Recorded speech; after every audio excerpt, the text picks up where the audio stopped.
The alarm clock read 5:43 a.m. when Cameron Brooks opened his eyes in the darkness of his bedroom 2 minutes before the buzzer would shatter what passed for sleep.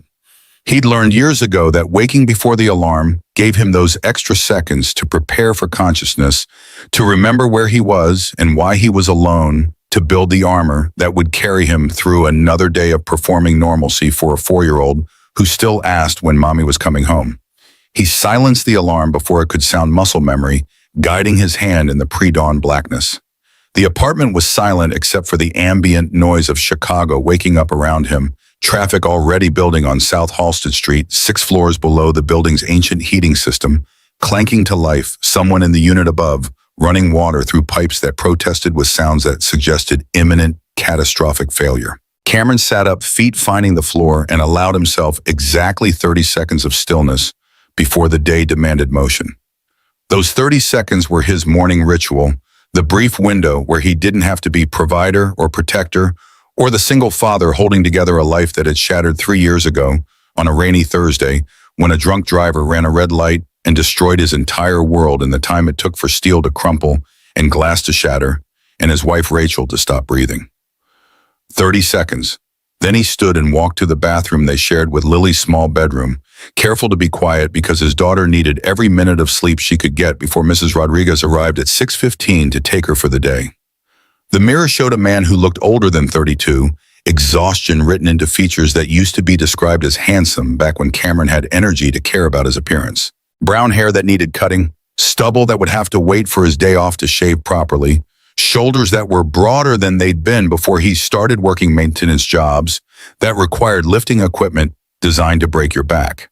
3 justitrons. That was what it took to keep them afloat in an economy that treated single parents like expendable resources. Mornings he worked maintenance at the Regency Crown Hotel, 6 a.m. to 2 p.m., $18 an hour for keeping the infrastructure of luxury functioning, while wealthy guests complained about water pressure and demanded immediate solutions to problems that weren't actually problems. Afternoons, he drove delivery routes for a logistics company that paid $14.50 per hour plus bonuses if you hit impossible quotas, while navigating Chicago traffic that made every route feel like combat. Evenings, when he could get the shifts, he picked up catering work or equipment repairs, cash jobs that didn't appear on tax forms, in which Cameron justified by telling himself that survival required moral flexibility. $42,000 a year gross income, $180,000 in debt from Rachel's medical bills and the funeral costs, and the 3 months when Cameron couldn't work because grief had made him non-functional. The math didn't work. Every month was triage, deciding which bills could be delayed and which creditors would actually sue versus those who'd just send threatening letters that Cameron had learned to ignore. But Lily had food and clothes and a roof over her head, and that was what mattered. That was the only thing that mattered when Cameron woke at 5:43 a.m. and built his armor and prepared to spend another day making himself small enough to be invisible to people who'd never had to choose between electricity and groceries. He dressed in the uniform that the Regency Crown provided: navy blue work pants, matching button-up shirt with the hotel logo embroidered over the heart, steel-toed boots that were supposed to last 6 months, but which Cameron had been stretching into their 18th month of service. The shirt was clean because Cameron did laundry every Sunday night without fail, but the fabric was worn thin at the elbows and collar, the blue fading to something closer to gray under fluorescent lights.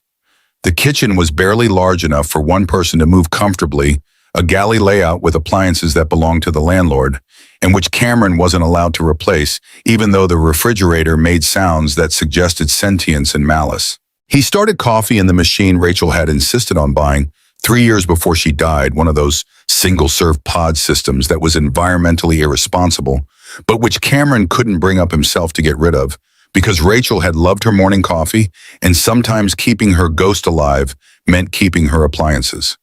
While the coffee brewed, Cameron checked his phone.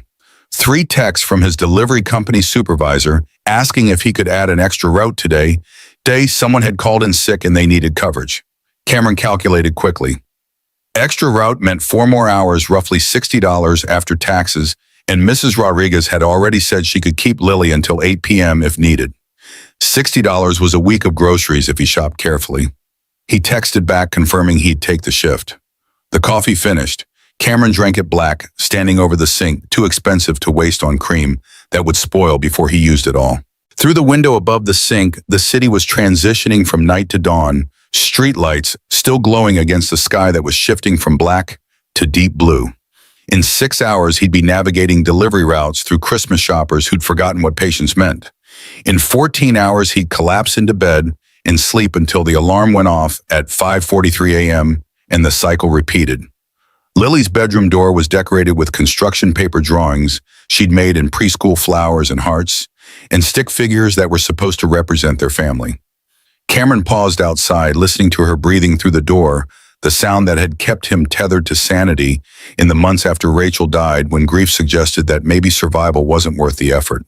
He opened the door quietly. Lily slept in her toddler bed, buried under blankets that featured cartoon characters Cameron didn't recognize, but which had been on sale at Target. Her blonde hair, Rachel's hair, not his, splayed across the pillow, small face peaceful in ways that only children could manage. She clutched her stuffed elephant, the one Rachel had bought when they found out they were having a girl back, when their biggest worry was whether the nursery color scheme matched and whether they were prepared for parenthood.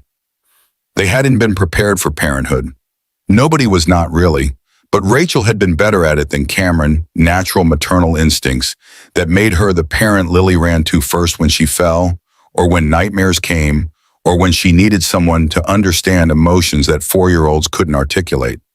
Now Lily only had Cameron, who'd learned through trial and error to do his best impression of both parents while constantly failing to be either one adequately. Cameron left Lily sleeping and returned to the kitchen, where he prepared her lunch for preschool peanut butter sandwich, because the school didn't have nut allergies this semester.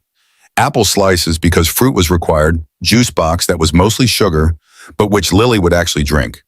He packed it in the lunchbox that had frozen characters on it, then wrote a note on a napkin the way Rachel used to do. "Lily Bug, you're the bravest girl I know. Love, Daddy." The notes were a ritual he'd maintained for 8 months now, ever since he had found the box of notes Rachel had written for Lily before she died, messages she'd prepared, knowing she might not survive long enough to deliver them in person. Cameron's notes weren't as good as Rachel's had been. He wasn't creative enough, didn't have her way with words, but he wrote them anyway because Lily needed to know someone was thinking about her during the hours when Cameron couldn't be there. At 6:13 a.m., Mrs. Rodriguez knocked 3 times in the pattern that meant everything was routine and safe. Cameron opened the door to find his neighbor standing in the hallway wearing the quilted bathrobe she lived in during winter months, her gray hair in curlers, holding the thermal mug of tea she brought with her every morning. Mrs. Rodriguez was 71 years old, retired from teaching elementary school, living alone since her husband died 6 years ago. She'd started watching Lily 2 years ago when Cameron's previous childcare arrangement fell through, and he'd been desperate enough to knock on her door and beg. She'd agreed to help temporarily, then temporary became permanent, then permanent became family. Her voice was soft, accented with the Spanish she'd spoken growing up in Puerto Rico before moving to Chicago in her 20s. "Mijo, you look terrible. Are you sleeping?" Cameron managed something approximating a smile. "Working. Same thing these days." "Not the same thing. Working is what you do during the day. Sleeping is what you do at night so you don't collapse." She stepped inside, assessing him with the same sharp eyes she'd probably used on students who tried to lie about homework. "When was the last time you took a day off?" "I'll take one when they start paying me enough to afford it." Mrs. Rodriguez made the disapproving sound that Cameron had learned meant she wanted to argue but recognized futility. Instead, she moved toward Lily's room with practiced efficiency, someone who'd been doing this routine long enough that she didn't need instructions. Cameron followed, watching as Mrs. Rodriguez gently woke Lily with the same patience Rachel used to have. His daughter's eyes opened, slowly, confused for the few seconds it took her brain to transition from sleep to waking, then focusing on Mrs. Rodriguez with recognition that immediately shifted to something that made Cameron's chest ache. "Is today the day Mommy comes back?" Lily's voice was sleep-rough but hopeful in ways that broke Cameron's heart every single time she asked the question she asked at least twice a week, despite every gentle explanation he had offered about how death meant not coming back. Mrs. Rodriguez glanced at Cameron with an expression that mixed sympathy and concern, then turned back to Lily with practiced deflection. "Today is Tuesday, mija. On Tuesdays, we have pancakes for breakfast, and then we go to the library. Remember, you wanted to get more books about cats."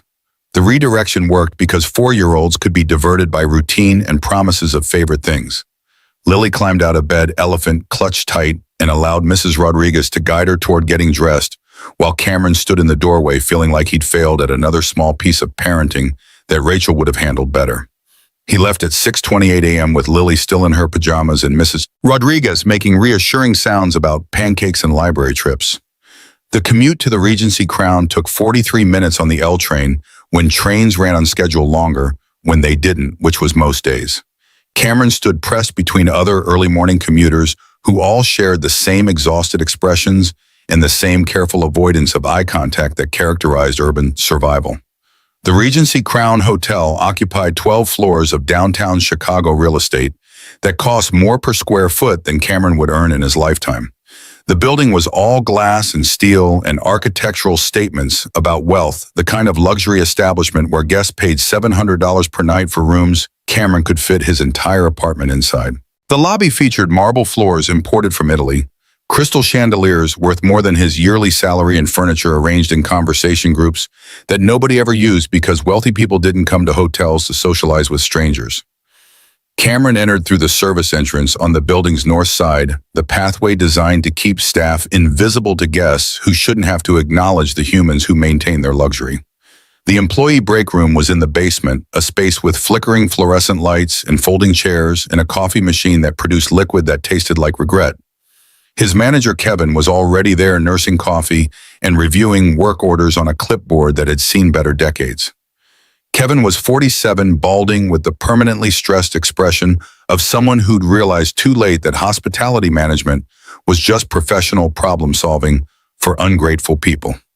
He looked up when Cameron entered. "Brooks, good timing. We've got a situation in the presidential suite. Guest is complaining that the shower pressure isn't adequate." Kevin's tone suggested he knew the complaint was ridiculous, but they'd be addressing it anyway because guests who paid $2,000 per night got their shower pressure issues treated like national emergencies. Cameron nodded, already calculating the time this would take versus the dozen other issues that actually required attention. What do they mean by inadequate? Not hot enough or not enough volume? They said it feels weak, probably just need to check the valve restrictor. Kevin handed Cameron the work order with room number and details written in the shorthand that hotel maintenance staff developed over years of addressing problems that weren't actually problems. "Try to get this done before 8 when the day manager arrives. She's already on edge about Christmas gala preparations." The Christmas gala, right. That was tonight, the annual event where Chicago's wealthy elite gathered to congratulate themselves on their charitable donations while drinking champagne that cost more per bottle than Cameron earned in a day. The hotel had been preparing for weeks, transforming the ballroom into something that magazine photographers would describe as elegant, and which Cameron thought looked like someone had weaponized glitter and good taste. He took his tool bag from his locker and headed up the service elevator to the 12th floor, where the presidential suite occupied the entire northwest corner, with views of Lake Michigan that wealthy people paid premium rates to ignore while checking their phones. The guest who'd complained about water pressure wasn't in the suite, probably at breakfast spending $30 on eggs.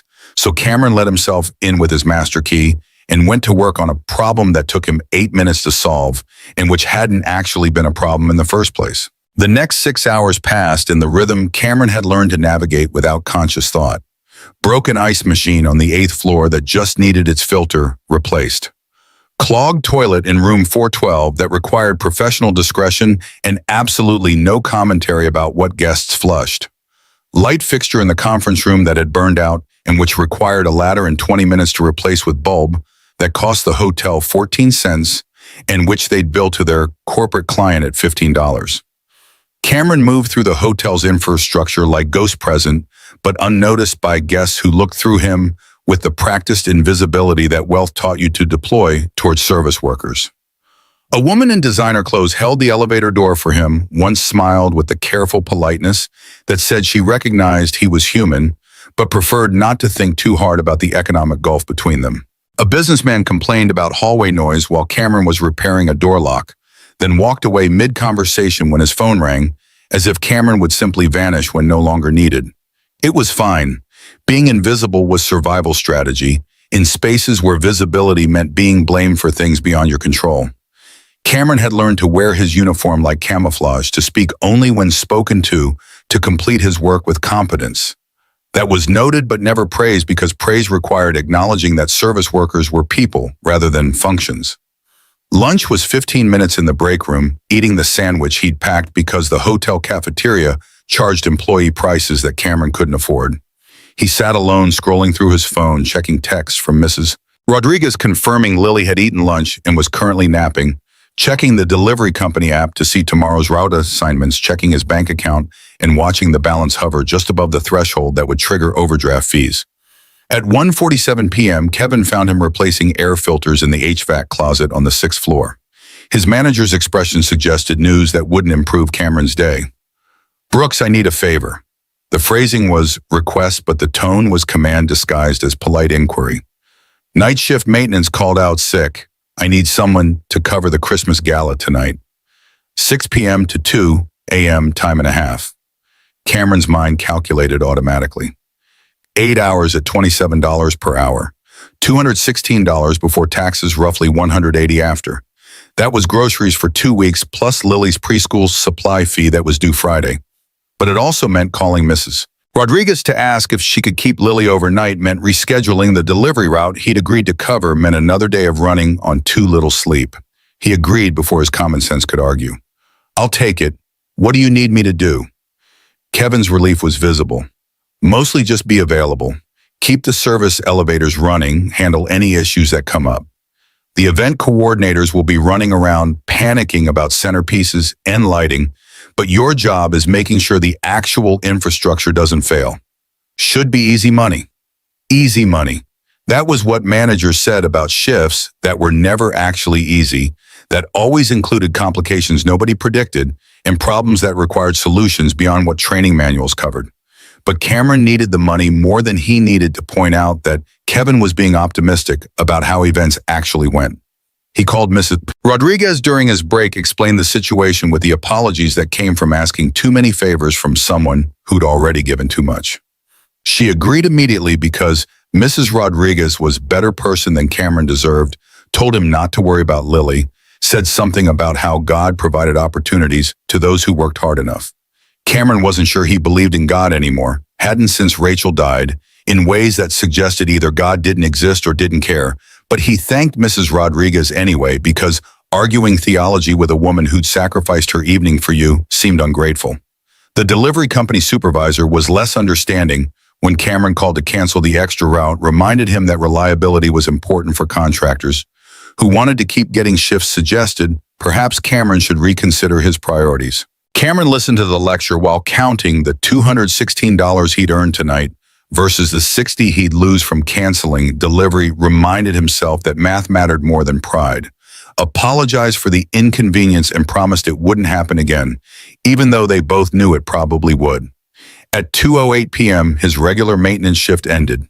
Cameron had 3 hours before the gala shift started, time he'd normally spend on delivery routes, but which now stretched empty.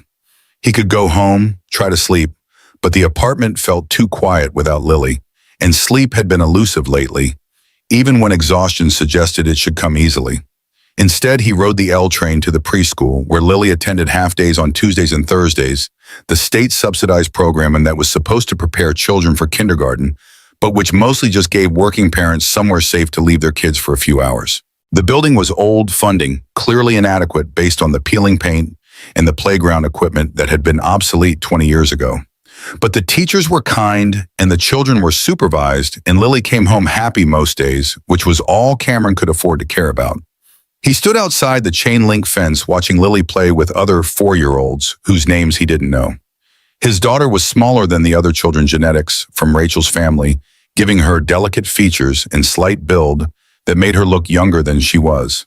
She played alone, mostly sitting in the sandbox, making structures from damp sand, while other children ran and shouted around her. The isolation worried Cameron in ways he couldn't articulate to people who'd ask. Lily had been social before Rachel died, eager to engage with other children, quick to laugh and play.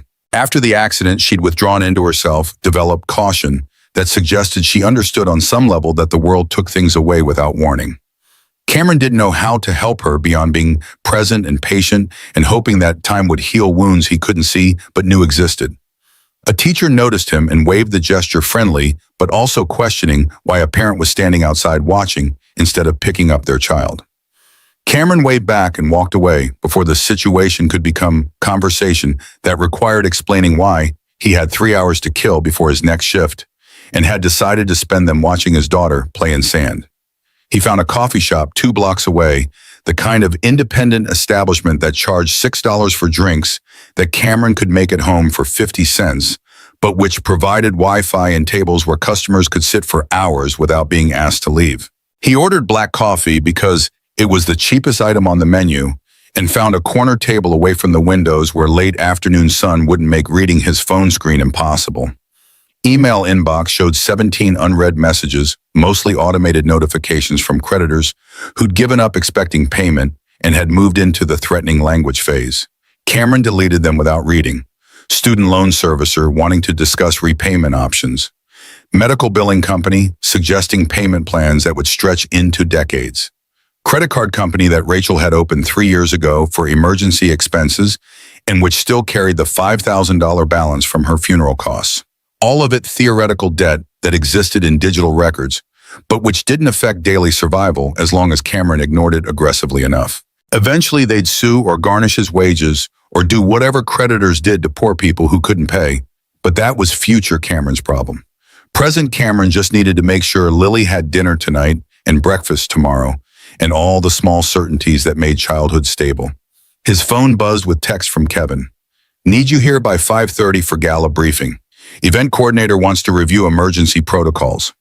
Cameron glanced at the time, 4:47 p.m. He had 43 minutes to get back to the Regency Crown and enough time if the trains ran on schedule, cutting it close if they didn't.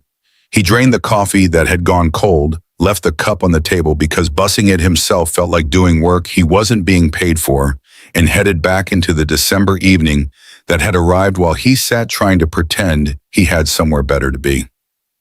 Victoria Sterling's office occupied the entire southwest corner of the Sterling Capital Group headquarters, floor-to-ceiling windows offering views of Chicago's financial district that Victoria had stopped noticing years ago. The space was decorated with the kind of aggressive minimalism that interior designers called sophisticated and which Victoria thought made the office feel like an expensive waiting room.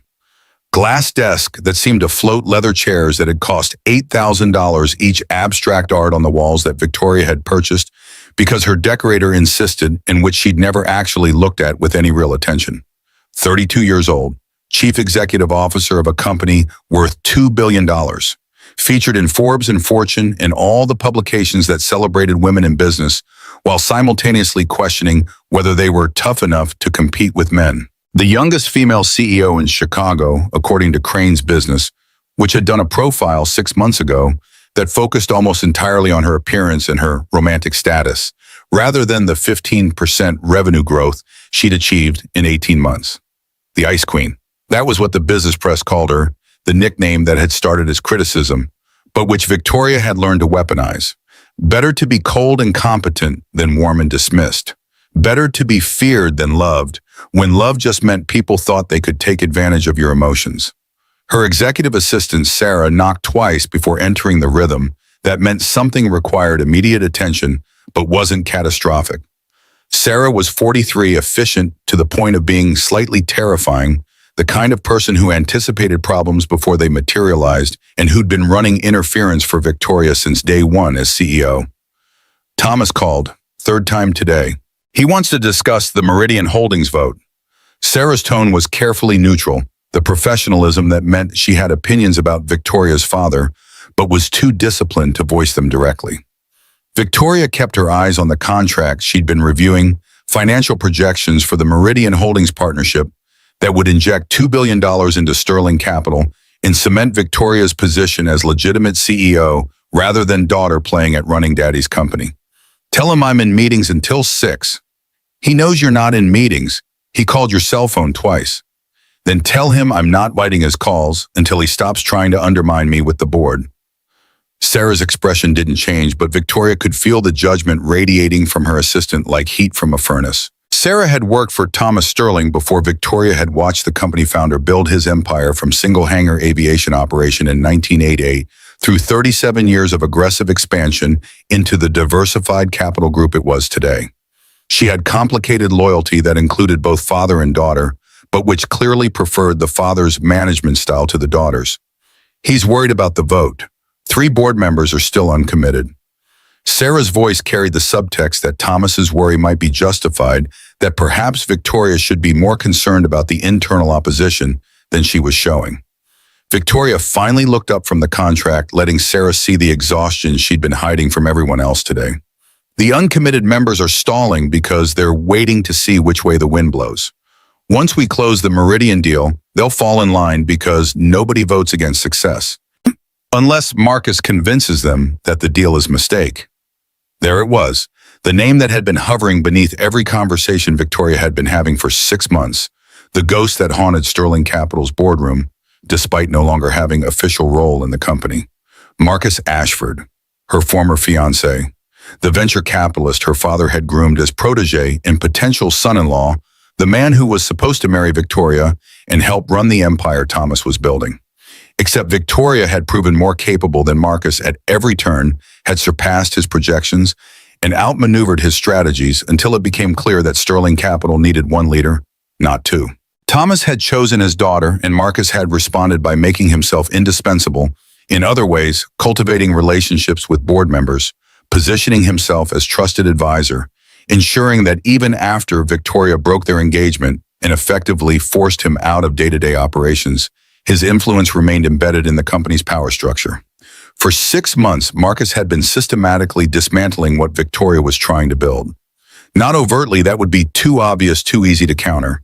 Instead, he operated through whisper campaigns and strategic lunches with board members planting seeds of doubt about Victoria's judgment, questioning whether she was emotionally stable enough to handle the pressure of running a multi-billion-dollar organization, suggesting that perhaps Thomas should consider returning from semi-retirement to provide steadier leadership. And it was working. Not completely, not yet, but Victoria could feel the ground shifting beneath her, the way sailors reportedly felt the sea change before storms arrived. Board members who'd been loyal were starting to ask careful questions. Investors who'd committed capital were requesting additional assurances. The business press that had celebrated her appointment was now publishing think pieces about whether she'd proven herself or just been coasting on her father's reputation. The Meridian Holdings partnership was supposed to end the speculation. $2 billion in committed capital expansion into markets. Sterling Capital had never penetrated validation from one of the most respected investment groups in the country. Once that deal closed, Marcus's whisper campaign would lose credibility because success was the only argument that mattered in business. But closing the deal required board approval. And board approval required convincing uncommitted members that Victoria was making the right strategic move, and convincing them was difficult when Marcus was simultaneously working to undermine their confidence in her judgment. Sarah was still standing in the doorway, waiting for instructions that Victoria didn't have. Finally, Victoria closed the contract and made a decision that felt like surrender, but which was actually just pragmatism. Set up lunch with Thomas tomorrow. Tell him I want to discuss board strategy. Sarah nodded and disappeared, leaving Victoria alone in her expensive office with views she didn't appreciate and furniture she didn't care about. She pulled up her phone and scrolled through recent calls, confirming what she already knew. Thomas had indeed called 3 times today. Marcus had called twice using the number Victoria had blocked, but which apparently he'd replaced. And her younger sister Claire had texted asking if Victoria was still coming to Christmas dinner, which was now 10 days away, and which Victoria had been avoiding committing to.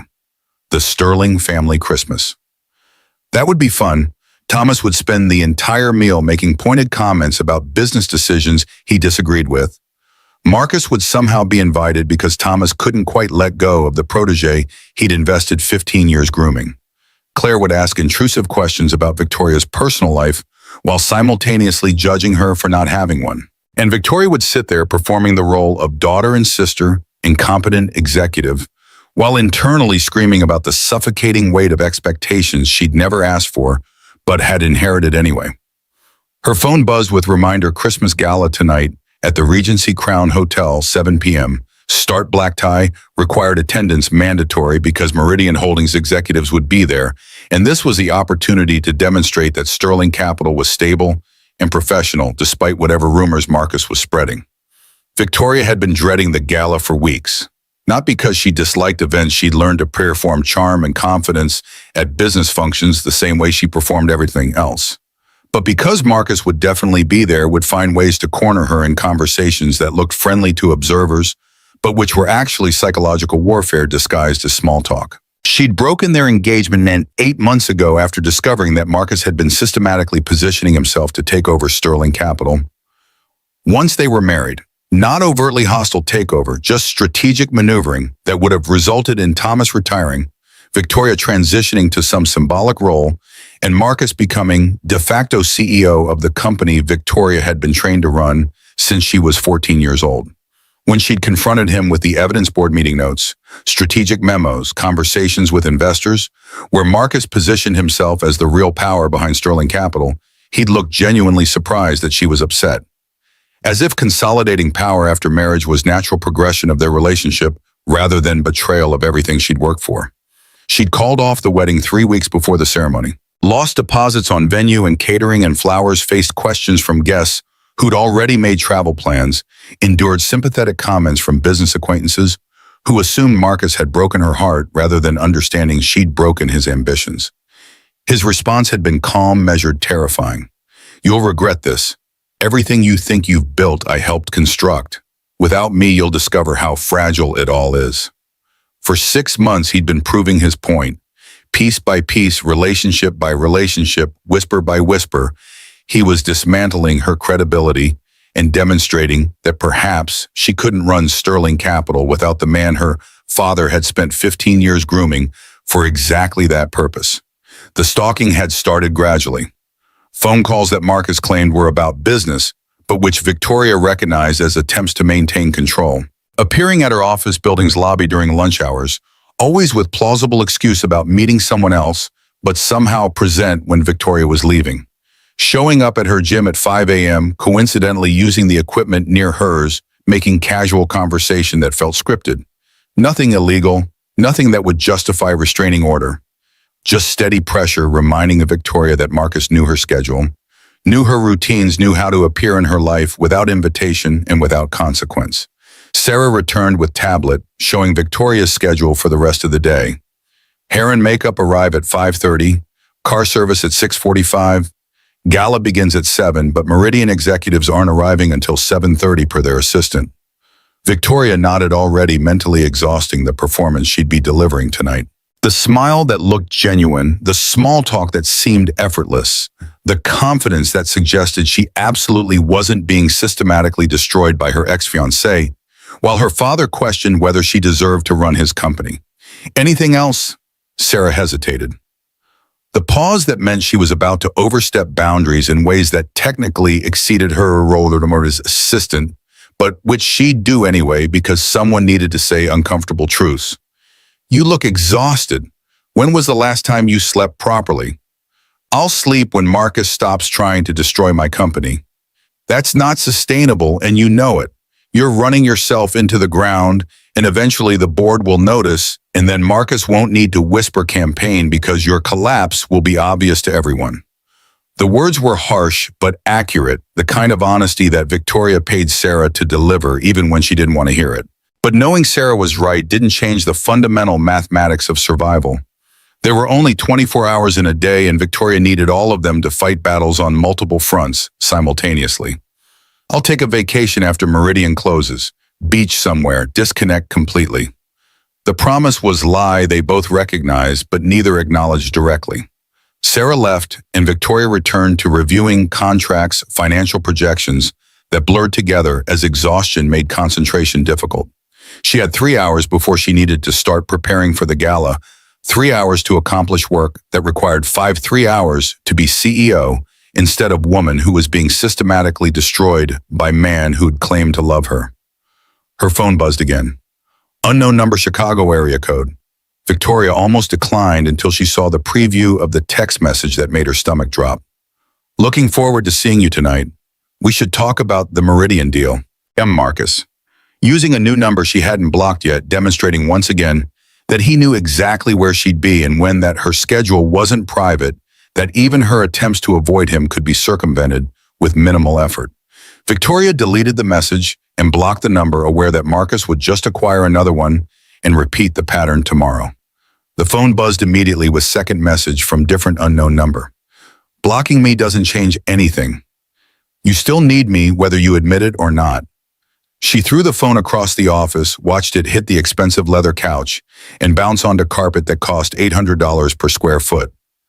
Stood and walked to the windows where Chicago sprawled beneath her like circuit board of illuminated possibilities that all felt impossibly distant.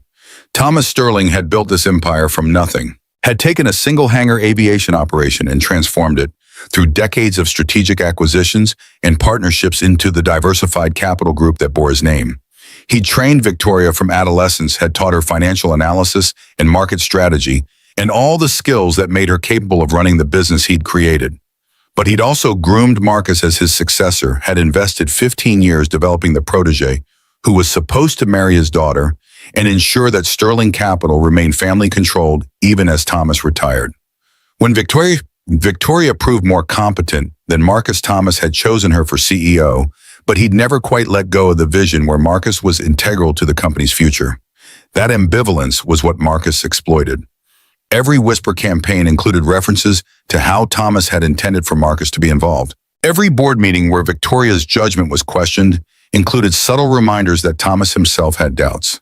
Every strategic decision Victoria made was compared unfavorably to how Marcus would have handled it, as if the man who'd tried to stage a boardroom coup was somehow more trustworthy than the daughter who'd spent 27 years preparing for this role. Victoria retrieved her phone from where it had landed on the couch.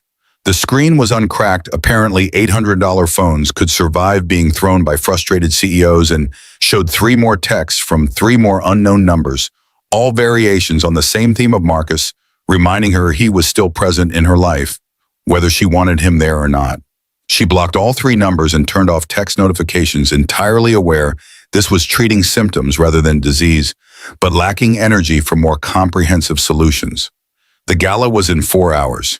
She needed to be composed, confident, charming. Needed to convince Meridian Holdings executives that Sterling Capital was exactly the stable, professionally managed organization they wanted to partner with. And she needed to do all of that while Marcus circulated through the same event, having the same conversations, subtly undermining everything Victoria was trying to build. Sarah appeared in the doorway again, this time with expression that suggested genuine concern rather than professional worry. Hair and makeup are here early. Should I send them in or give you more time? Victoria checked her reflection in the window, seeing the exhaustion that cosmetics would temporarily hide. Send them in. I need all the help I can get. Victoria, Sarah's voice carried weight that made it command rather than suggestion. You can't keep doing this. The pace, the stress, fighting Marcus while trying to run the company. Something has to give. If something gives, I lose everything. So I'll keep going until either I win or I collapse, and I'm betting on winning. Sarah looked like she wanted to argue but recognized futility when she saw it. Instead, she sent in the hair and makeup team, 2 women who arrived with cases of products designed to transform exhausted executives into magazine-ready versions of themselves. They worked with practiced efficiency while Victoria sat motionless, performing the role of mannequin while her mind raced through scenarios for tonight's gala. Arrive early, establish presence before Marcus can corner her. Find Meridian executives, immediately demonstrate confidence and competence. Minimize time Marcus could interrupt conversations. Have Sarah position herself as interference, running blocking patterns that looked natural but which prevented prolonged contact. The strategy was solid but also exhausting to contemplate, another performance added to the endless performances that constituted Victoria's life. Be the CEO. Be the daughter. Be the woman who didn't need anyone's help. Be strong enough that weakness never showed. Be perfect enough that nobody questioned whether she deserved what she'd spent 27 years earning. At 6:42 p.m., Victoria's reflection in the mirror showed someone who looked nothing like the exhausted woman who'd thrown her phone 3 hours ago. Hairstyled in elegant updo makeup, transforming features into magazine cover version of herself, wearing black dress that had cost $4,000 and which made her look like exactly the kind of powerful woman who ran billion-dollar companies. The performance was ready. Now she just needed to execute it for 5 hours while Marcus tried to destroy everything she was fighting to protect. The Regency Crown's ballroom had been transformed into something that belonged in magazine spreads about luxury events that normal people would never attend. Crystal chandeliers reflected light across hardwood floors, polished to mirror shine tables, arranged around the perimeter, draped in white linens, centerpieces featuring white roses and holly that probably cost more than Cameron's monthly rent. A string quartet played something classical in the corner, adding soundtrack to wealth that thought itself cultured. Cameron stood near the service corridor entrance, wearing his maintenance uniform, and feeling acutely aware that he didn't belong in spaces like this, except as invisible support staff keeping infrastructure functional, while wealthy people congratulated themselves on their charitable donations. The event coordinator had briefed him and two other maintenance workers 20 minutes ago, emphasizing that they were to remain unseen unless specifically needed, respond immediately to any issues, and under no circumstances interrupt guests who were networking and socializing. Easy money. That was what Kevin had promised. And so far, the evening had been exactly that, standing around being ready for emergencies that hadn't materialized. Cameron's job was monitoring the service elevators and responding to maintenance issues, which currently meant standing near the ballroom entrance, watching Chicago's elite arrive in designer clothes that cost more than his car. The guests fell into recognizable categories based on years of Cameron observing wealth from service position. Old money that carried itself with casual confidence of people who'd never worried about rent. New money that worked harder at looking wealthy, designer labels, visible conversations louder. Corporate executives in expensive suits discussing business like war. Younger professionals trying to network their way into rooms they didn't quite belong in yet. And then there was the woman who arrived at 7:04 p.m., drawing attention simply by existing in ways that suggested she was accustomed to being the most important person in any room she entered. Cameron noticed her because everyone noticed her tall woman, with blonde hair pulled back in elegant style, wearing black dress that looked simple until you recognized the kind of tailoring that cost thousands of dollars. She moved with the confidence that came from knowing exactly who she was and being comfortable with that knowledge. No hesitation in her stride as she entered the ballroom and immediately began greeting people with practiced ease. She looked familiar in ways Cameron couldn't quite place, face recognizable from contexts he couldn't access through the fog of exhaustion that made thinking difficult. Someone famous, or at least famous adjacent, the kind of person whose photograph appeared in business publications Cameron didn't read.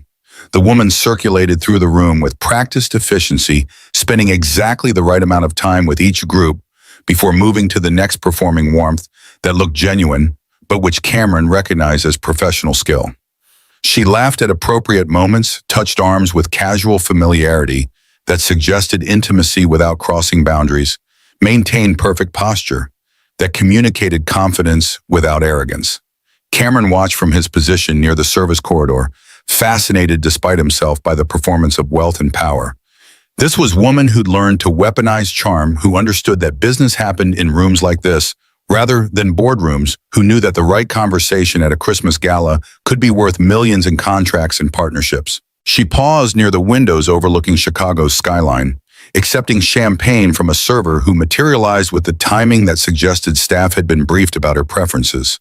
For just a moment, her composure slipped, exhaustion visible in the way her shoulders dropped fraction of an inch, guard lowering when she thought nobody was watching. Then she saw something across the room that made her entire body tense. Cameron followed her gaze to see a man in expensive suit standing near the ballroom entrance, scanning the crowd with expression that suggested he was looking for someone specific.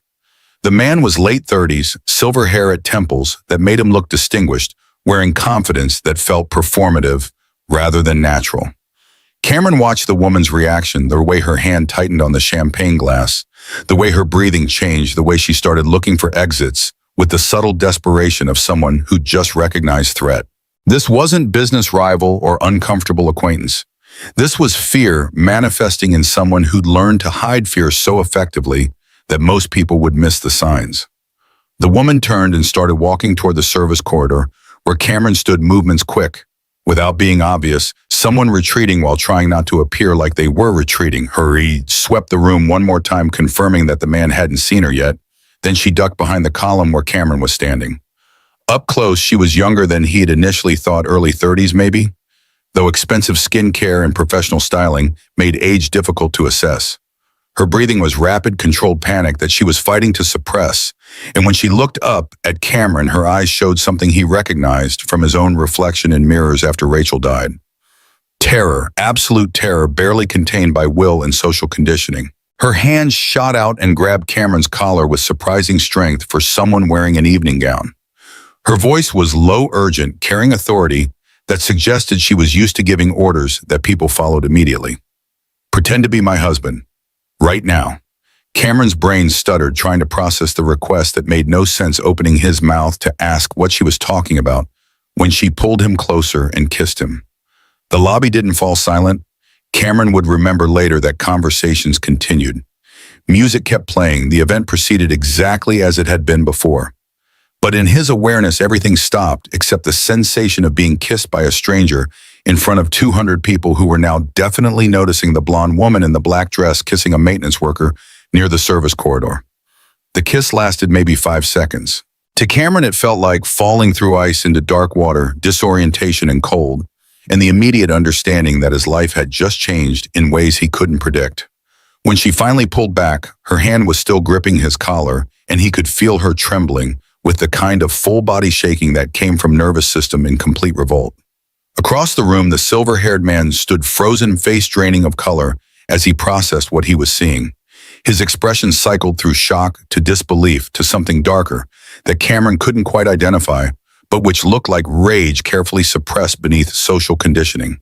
The woman was still gripping Cameron's collar, still trembling, still looking at him with eyes that begged for help even as her voice came out commanding. "Come with me." She pulled him toward the service corridor, movements quick without running someone executing strategic retreat that was supposed to look casual. Cameron followed because his brain hadn't caught up with events yet, because the woman clearly needed help, because instinct that had once made him good at emergency response was screaming that this situation required immediate action, even if he didn't understand what that action should be.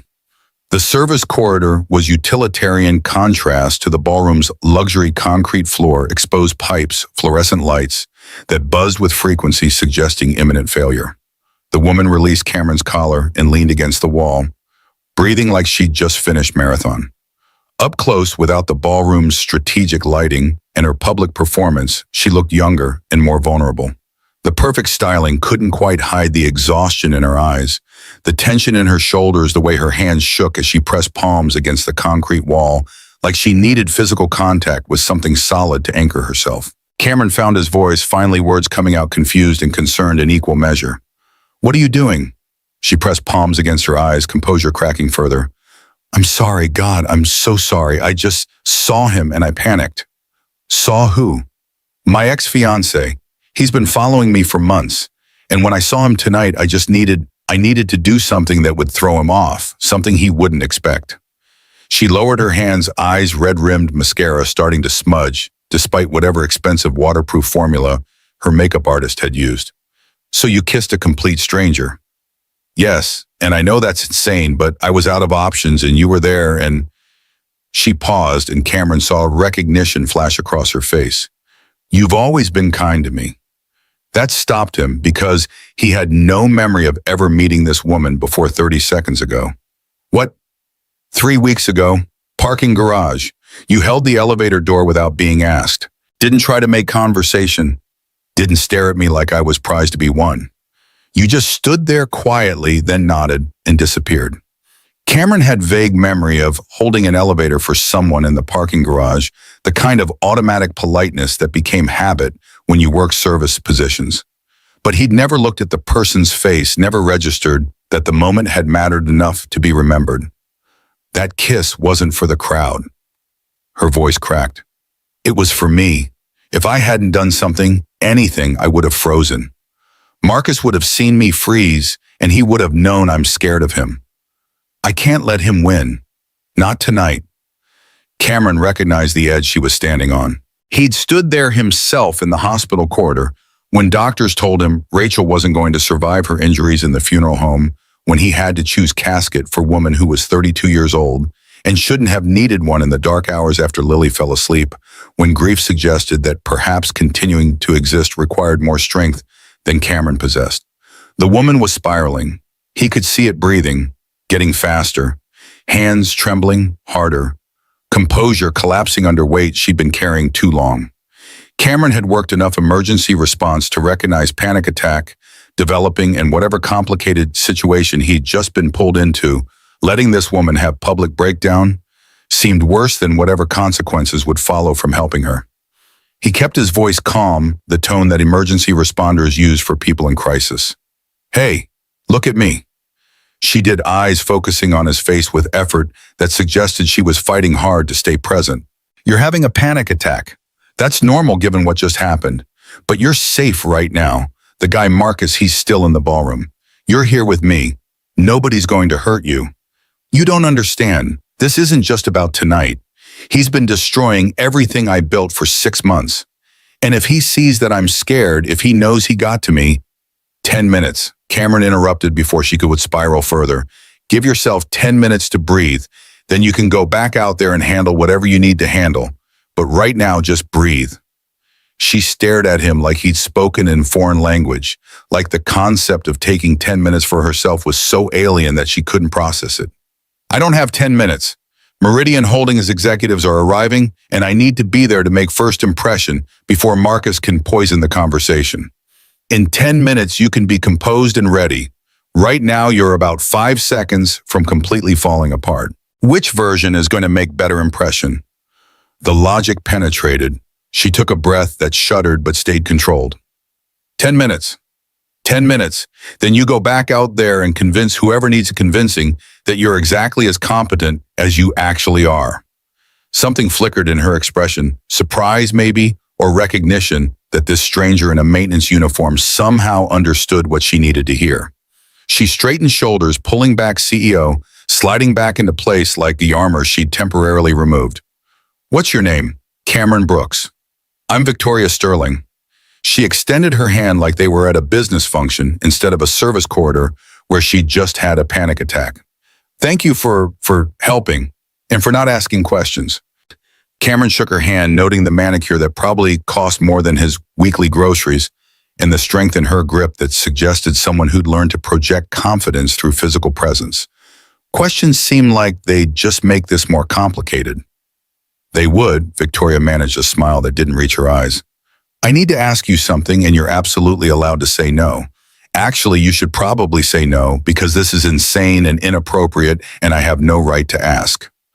Cameron had a feeling he knew where this was going, and every rational part of his brain was screaming that he should extract himself from this situation before it became whatever complicated mess Victoria was about to propose.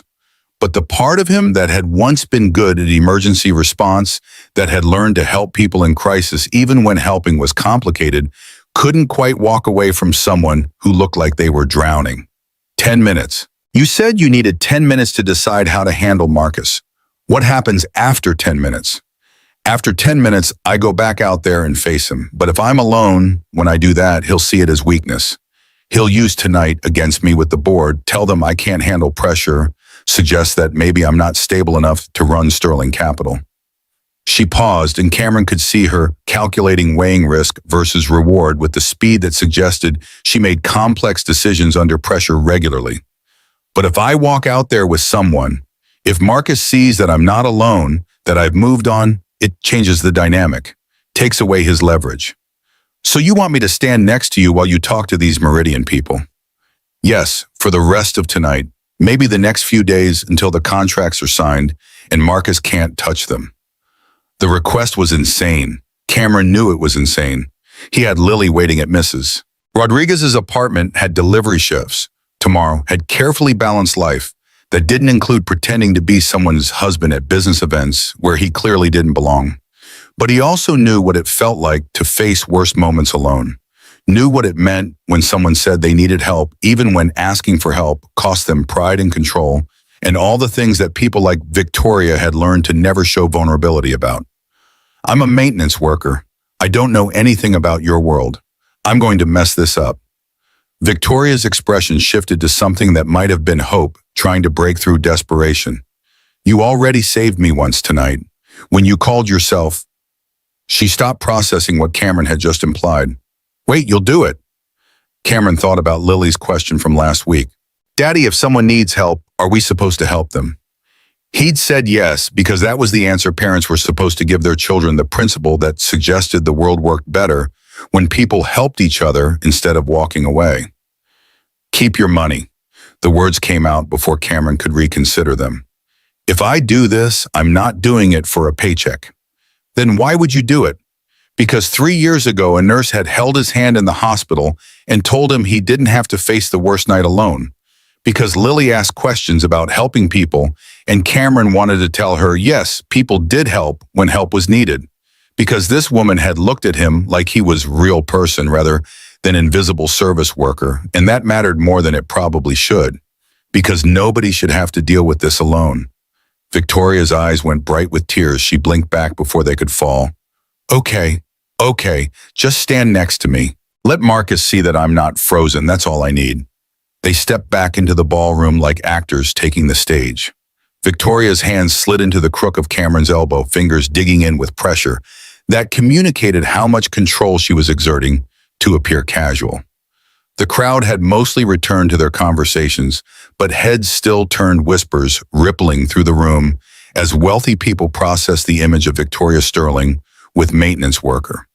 Cameron could feel their assessment, the calculation happening behind polite faces as guests tried to determine who he was and why Victoria was touching him, and whether this was something that mattered or just odd moment that would be forgotten by morning.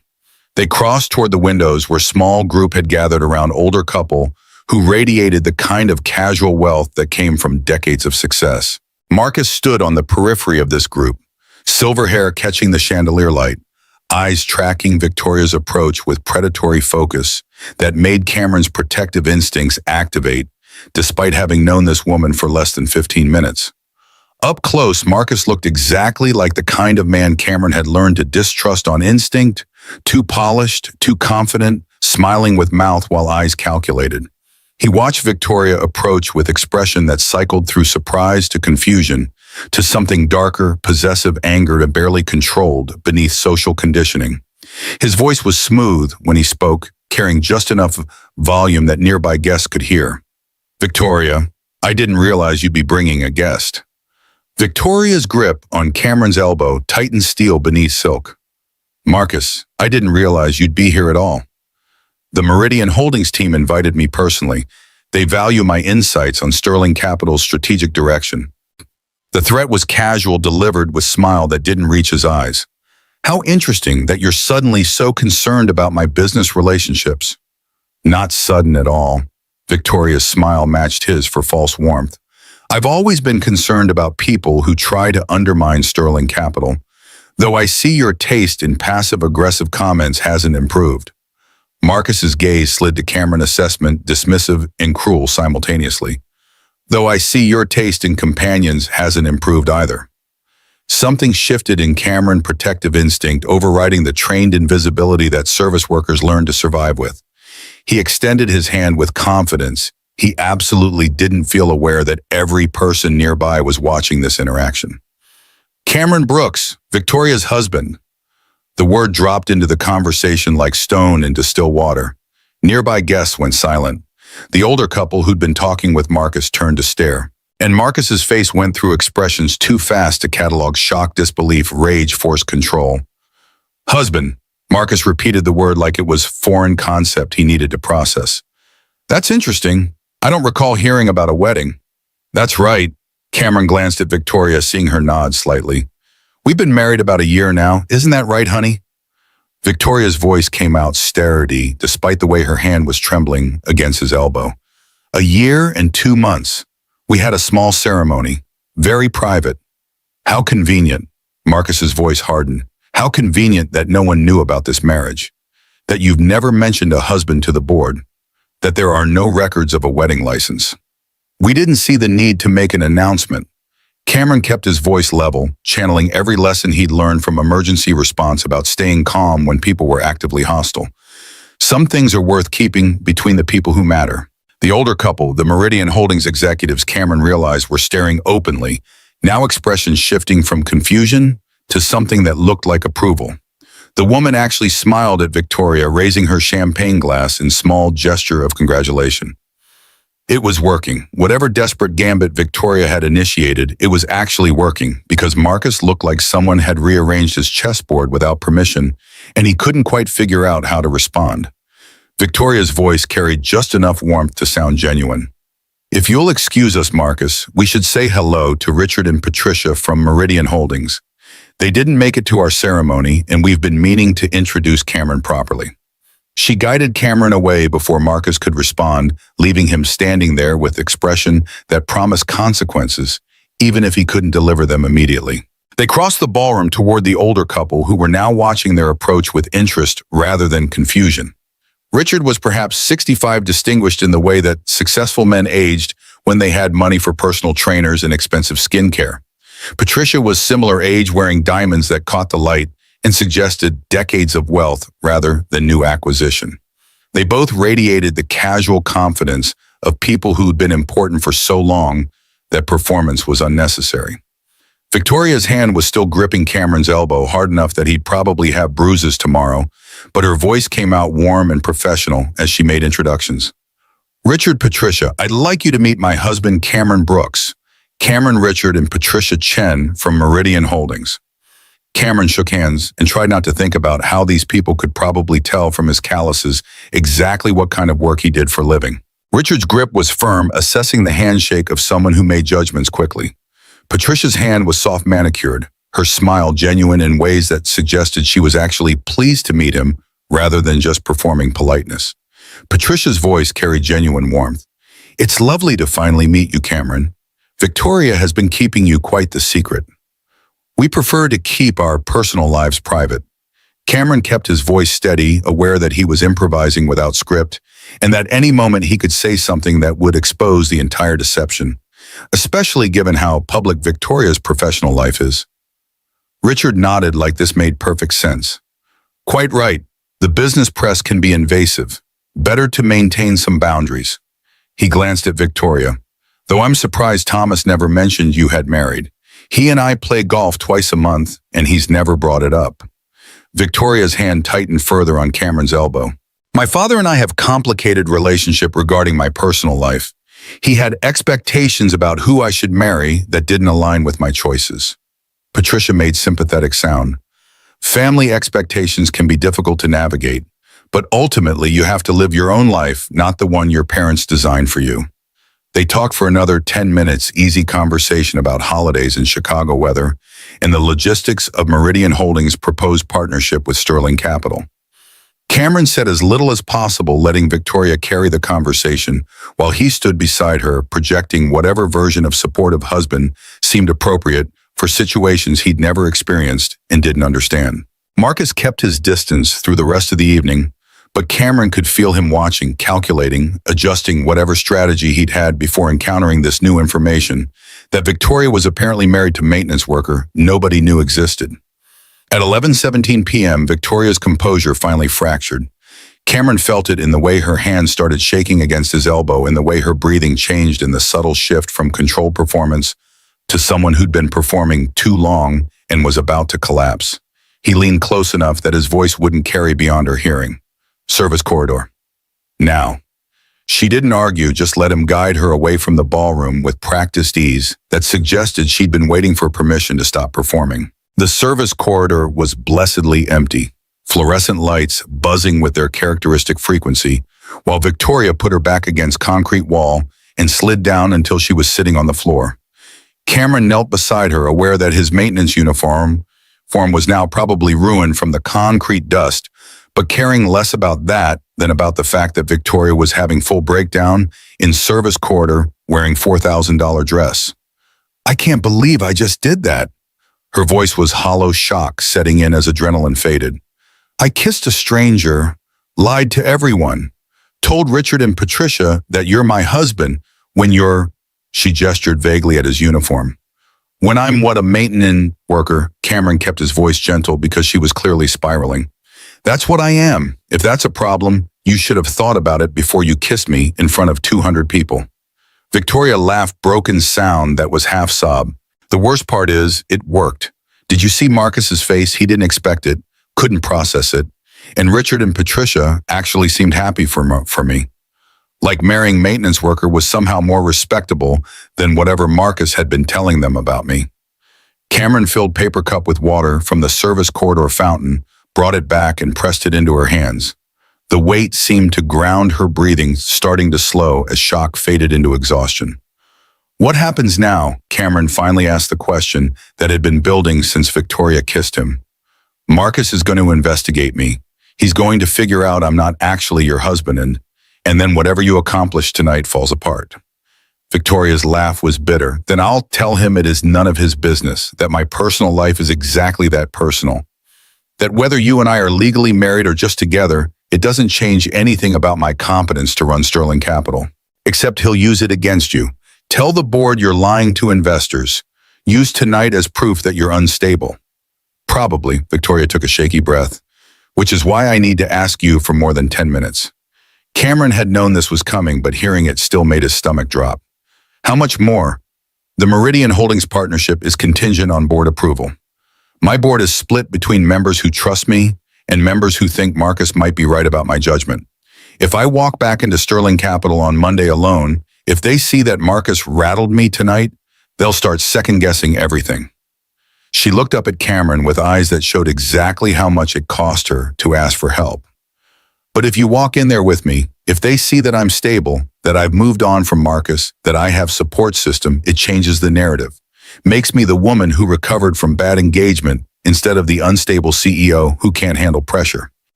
You're asking me to keep pretending to be your husband. Yes, not forever, just until the Meridian contracts are signed. 2 weeks, maybe 3. After that, you can go back to your life and I'll go back to mine and we'll have helped each other through temporary crisis.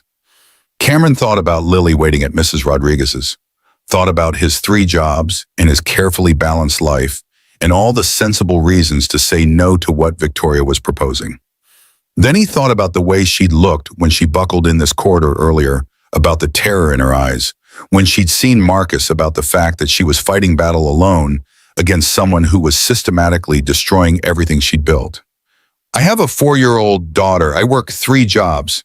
My life is complicated in ways that don't fit into your world. I know, and I'm not asking you to change your life. I'm asking you to let me into it temporarily. We can figure out logistics.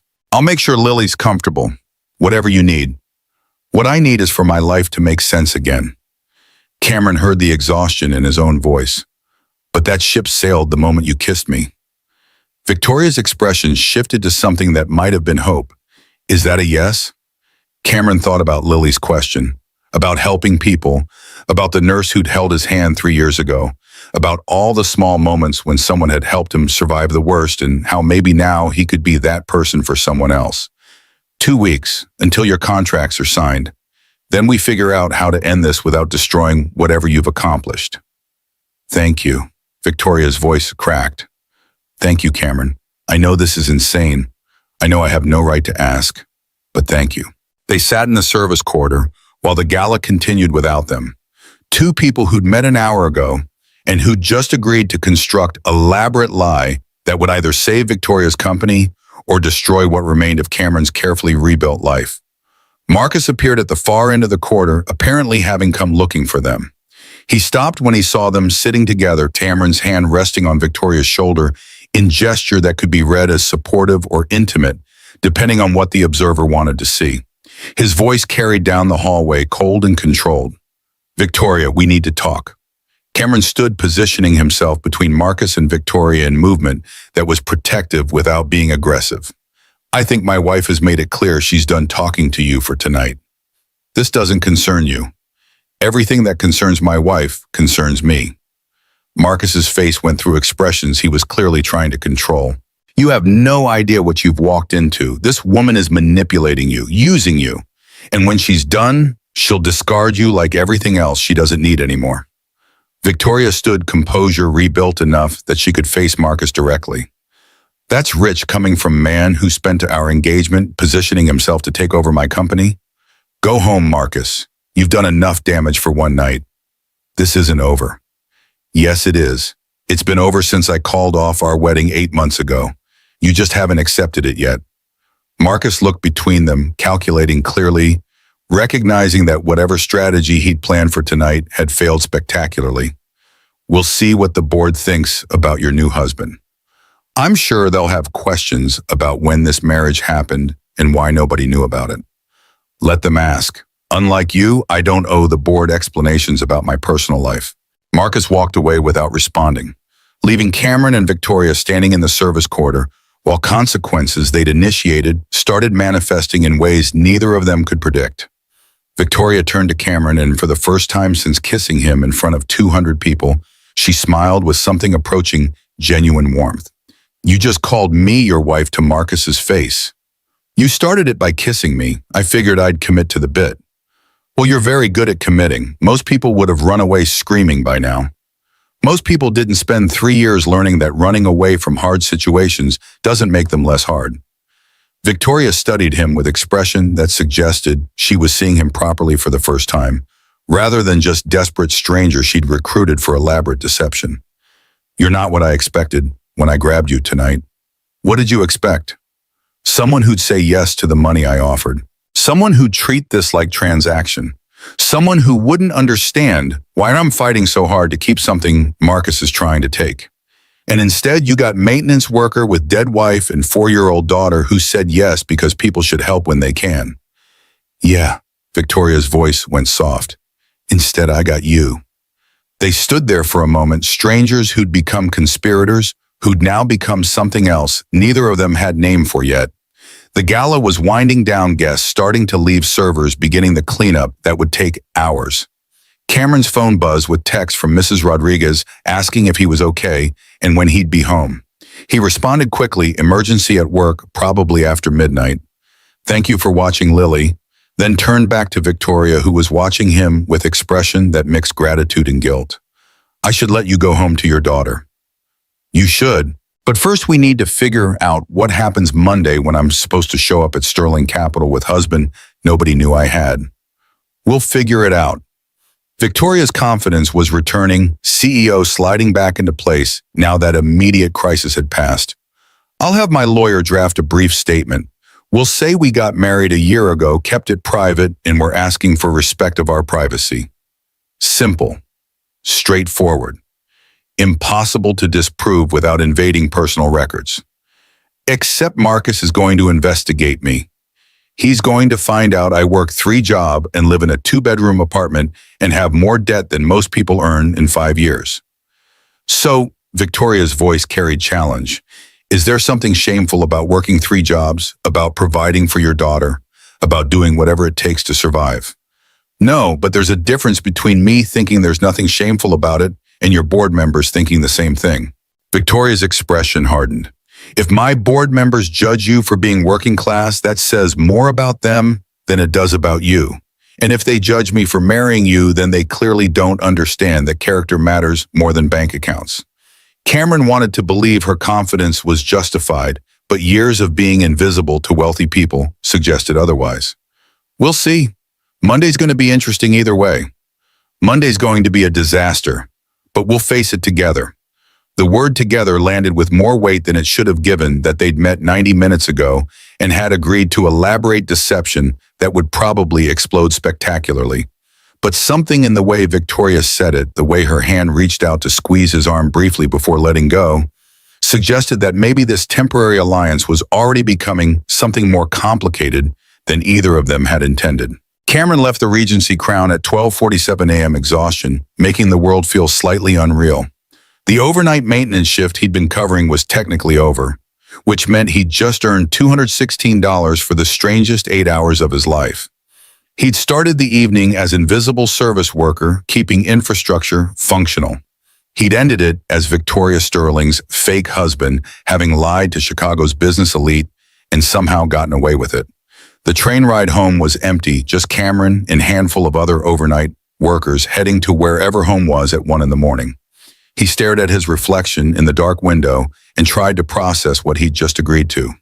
2 weeks of pretending to be married to billionaire CEO who was being systematically destroyed by ex-fiancé with obvious control issues.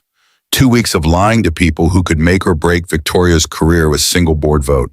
2 weeks of hoping that Marcus wouldn't dig too deep into Cameron's background and discover the kind of financial instability that would make Victoria's judgment look questionable. His phone buzzed with text from Victoria. "Thank you again for tonight. My lawyer will call you tomorrow morning to discuss details." "And Cameron, I meant what I said. I'll make sure Lily's comfortable with whatever arrangement we figure out. This is temporary crisis management, not permanent disruption of your life." Cameron typed back, "Just make sure your lawyer calls after 8 a.m. Lily wakes up early, and I don't want to explain Daddy's new fake wife before she's had breakfast."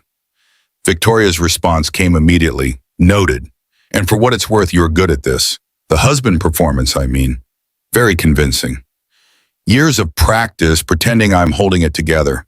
Turns out the skills transfer." That's depressingly relatable. "Get some sleep, Cameron. Tomorrow's going to be complicated." Cameron arrived at his apartment at 1:34 a.m. to find Mrs. Rodriguez asleep in his armchair, knitting project in her lap, television playing some telenovela on low volume.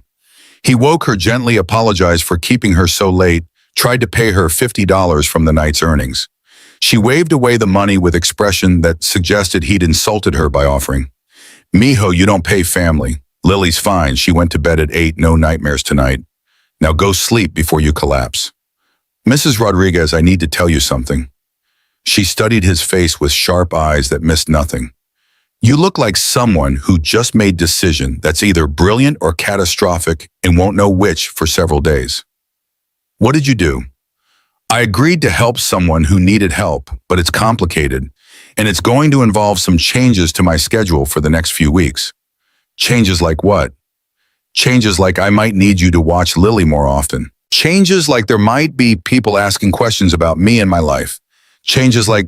He paused, trying to figure out how to explain without revealing details he hadn't fully processed himself. "I'm helping someone with a situation. That's all I can say right now, but it's temporary. And I promise Lily won't be affected."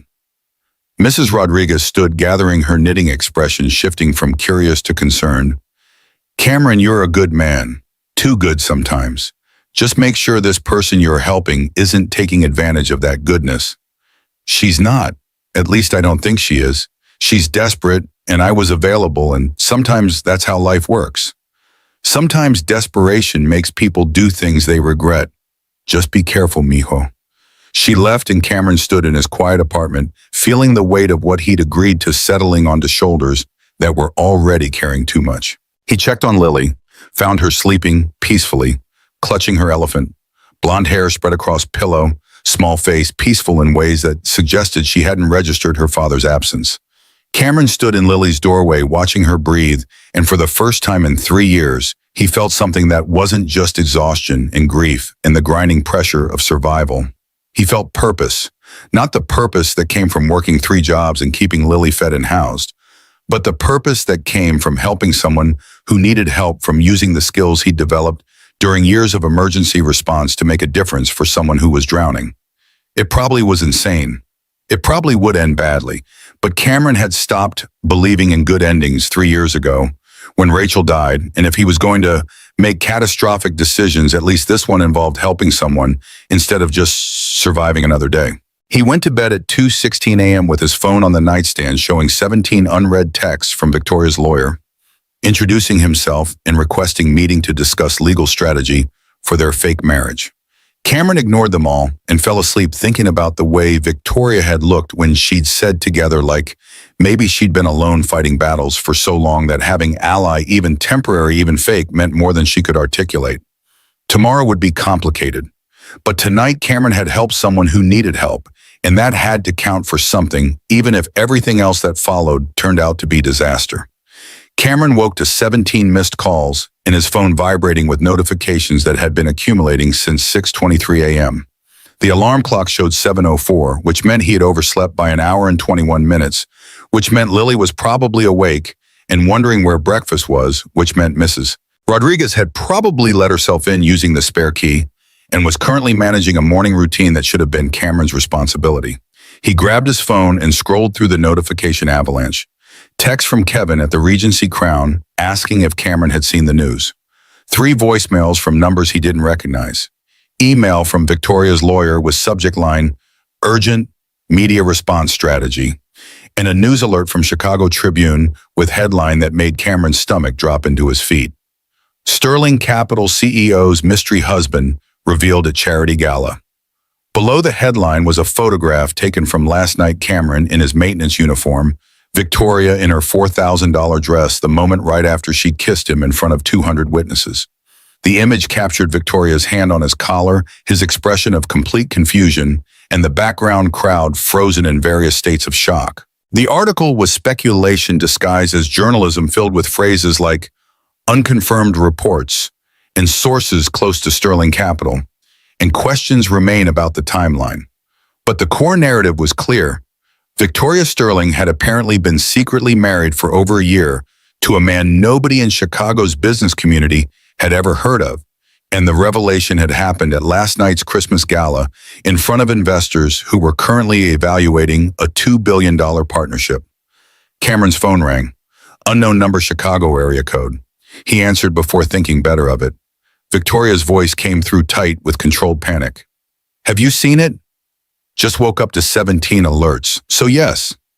My PR team is drafting a statement, but they need information from you. Work history, education, anything that makes you look like reasonable choice for CEO to marry instead of random maintenance worker I picked up at a hotel. Cameron walked to his kitchen, where Mrs. Rodriguez had indeed let herself in and was currently making pancakes while Lily sat at the table drawing pictures of what appeared to be castles. His daughter looked up and waved, and Cameron waved back while trying to figure out how to explain to a 4-year-old that Daddy had accidentally become fake husband to a billionaire overnight. Victoria, I am a random maintenance worker. There's no PR spin that changes that reality. Then we emphasize the human interest angle. You're a single father working 3 jobs to provide for your daughter. That's sympathetic. That's the kind of story that makes people root for you instead of judging me for marrying outside my economic class. The phrase marrying outside my economic class landed wrong, carrying implications about how Victoria's world viewed people like Cameron. He pushed down the irritation because she was panicking, and panic made people say things they didn't mean. What do you need from me? My lawyer, Jennifer Chen, is coming to your apartment in 45 minutes. She'll need to interview you, go over our story, prepare you for questions that media and board members will ask. Victoria paused. Is that okay? I know this is moving fast, but we need to get ahead of this before Marcus can weaponize it. Cameron glanced at Lily, who was now drawing stick figures that might have been people or might have been aliens, hard to tell with 4-year-old art. Mrs. Rodriguez was watching him with expression that said she'd been listening to the entire conversation and had questions that Cameron wasn't ready to answer. 45 minutes. My address is in the employee files at the Regency Crown. Tell your lawyer not to look too shocked by the neighborhood. Cameron, Victoria's voice went softer. I'm sorry. I'm sorry this exploded faster than we expected. I'm sorry you're being pulled into media circus. I'm sorry for all of it. Save the apology for when this is over and we can evaluate whether it was worth it. He hung up and turned to find Mrs. Rodriguez standing with spatula in hand, expression mixing concern with a barely suppressed curiosity. Lily was oblivious, humming while she drew, but Mrs. Rodriguez had clearly heard enough to know something significant had happened. Her voice carried the gentle sternness that had probably terrified generations of elementary school students. Mijo, you want to tell me why a lawyer is coming here in 45 minutes? Cameron sat down at the table, accepting the coffee Mrs. Rodriguez poured without being asked. Remember yesterday when I said I was helping someone and it was complicated? I remember. It got more complicated, and I can't explain all of it. But for the next few weeks, people might be asking questions about me and Lily, about where we live, how much I make, what kind of father I am. He paused, trying to find words for a situation that had no precedent in his experience. I need you to just not be surprised by anything you hear, and know that none of it changes anything real about our lives. Mrs. Rodriguez studied him with a sharp assessment that missed nothing. This woman you're helping, is she the blonde from the newspaper photo? You saw the photo. Everyone saw the photo, mijo. It's on 3 different news sites and your face is very clear. She set down her spatula and crossed her arms. So yes, I saw the photo of you kissing some rich woman in evening gown while wearing your work uniform. And now her lawyer is coming here. which means whatever you agreed to last night is bigger than helping someone with a situation. Cameron had never been able to lie to Mrs. Rodriguez. She had some kind of radar for dishonesty that had probably saved her life teaching middle school for 40 years. He made decision to give her partial truth because complete truth would require explanations he didn't have time for. Her name is Victoria Sterling. She runs a company. Her ex-fiancé has been stalking her and trying to destroy her career. Last night she panicked when she saw him and she asked me to pretend to be her husband, to make him think she'd moved on. Mrs. Rodriguez's eyebrows went up. And you said yes to this insanity? I said yes because she looked like I felt 3 years ago in that hospital. Like she was drowning and needed someone to throw her a line, even if the person throwing it didn't know how to swim either. Ay, mijo. Mrs. Rodriguez's expression softened. Your heart is too big for your common sense. This woman is going to complicate your life in ways you haven't thought through. Probably. But I already said yes, and now there are photos and articles, and I can't exactly call the newspaper and tell them it was all a misunderstanding. Lily looked up from her drawing, registering the seriousness in the adults' voices, even if she didn't understand the content. Daddy, who's coming to our house? Cameron knelt beside her, chair eye level, the way he'd learned to do when delivering information that needed to land gently. A lady named Jennifer is coming to ask me some questions. She's very nice, but she's going to be here for a little while. Can you keep drawing your pictures and being patient while Daddy talks with her? What kind of questions? Grown-up questions about boring grown-up things. Nothing you need to worry about. Lily accepted this with the trust that 4-year-olds showed when their parents promised everything was fine. She returned to her drawing while Cameron tried to prepare himself for interview that would determine whether Victoria's desperate gambit from last night could survive contact with morning after reality. Jennifer Chen arrived at exactly 8:47 a.m., which meant she'd probably been waiting in her car for 3 minutes to achieve precise punctuality. She was mid-40s Chinese-American, wearing suit that probably cost more than Cameron's monthly rent, carrying leather briefcase that looked like it had survived decades of legal battles. She shook Cameron's hand with grip that was professionally firm without being aggressive. Mr. Brooks, thank you for agreeing to meet on such short notice. I know this situation has escalated quickly. Cameron showed her to the kitchen table, the only space in his apartment suitable for conversations that required sitting. Lily had moved to the living room with Mrs. Rodriguez, both of them pretending to watch cartoons while clearly trying to eavesdrop on whatever was about to be discussed. Jennifer set her briefcase on the table and pulled out tablet and stack of documents that suggested this interview would be thorough. I'm going to ask you a series of questions.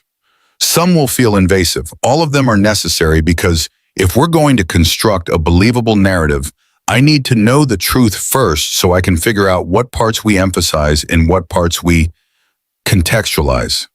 Contextualize, that's a nice word for lying. We're not lying, Mr. Brooks. We're strategically presenting facts in ways that support the narrative Victoria needs to maintain. Jennifer's voice carried the practiced neutrality of someone who'd made a career out of helping wealthy people manage truth. Now, Victoria said you met approximately a year ago. Is that accurate? No, I met her last night when she grabbed my collar and kissed me in front of 200 people. Jennifer didn't even blink. But you had encountered her previously, in the parking garage 3 weeks ago. Victoria mentioned that you held an elevator door. I hold elevator doors for lots of people. It's called basic courtesy. Good. So we can say you first encountered each other 3 weeks ago, had several subsequent interactions, developed connection that led to relationship. Jennifer typed something on her tablet. When would you say the relationship became serious? Cameron stared at her. There is no relationship. This is elaborate fiction Victoria created because she was panicking about her stalker ex-fiancé. Mr. Brooks, I understand you're trying to be honest, but honesty in this situation is liability. Jennifer set down her tablet and looked at him directly. Here's the reality that photograph is on every business news site in Chicago. Marcus Ashford is currently calling board members telling them Victoria has been lying about her personal life. If we don't construct believable timeline, the board will question her judgment and the Meridian Holdings partnership will collapse. Which means we need you to commit to this narrative completely, or we need to end this arrangement now before more damage is done. Cameron thought about Victoria's face last night. when she'd buckled in the service quarter. Thought about the terror in her eyes when she'd seen Marcus. Thought about how he'd already said yes, and backing out now would leave her worse off than if he'd never agreed in the first place. "What do you need me to say?" Relief flickered across Jennifer's professional composure. "Tell me about your work history, education, family background, anything that explains who you are beyond maintenance worker at a luxury hotel." For the next 40 minutes, Cameron walked Jennifer through his life in clinical detail. High school graduation, but no college because Rachel got pregnant senior year, and they decided to get married instead of pursuing degrees they couldn't afford. Emergency response training through community program, because Cameron had been good in crisis situations and the program was free if you committed to volunteer work. 5 years on a rescue team before Rachel died and Cameron quit because he couldn't handle the pressure anymore. 3 jobs now, $42,000 a year gross. $180,000 in debt from medical bills and funeral costs. 2-bedroom apartment in working-class neighborhood. Lily in state-subsidized preschool. Mrs. Rodriguez as unpaid childcare because professional daycare cost more than Cameron could afford. Jennifer typed everything without judgment, professional mask, never slipping, though Cameron could see her calculating how to spin working-class struggle into sympathetic narrative instead of liability. The rescue team training is good. We can emphasize that you have emergency response background, makes you sound more capable than just maintenance worker. Jennifer scrolled through her notes. The dead wife is sympathetic, but we need to be careful not to make it sound like Victoria is rebound. How long ago did she die? 3 years, and her name was Rachel, not the dead wife. Of course, I apologize. Jennifer's voice softened marginally. 3 years is appropriate grieving period before remarriage. We can work with that timeline. They spent another hour constructing the relationship narrative. Cameron and Victoria had met professionally. He'd been doing maintenance work at a conference where she was speaking. They'd encountered each other multiple times over subsequent months, had started talking, discovered unexpected connection despite economic differences.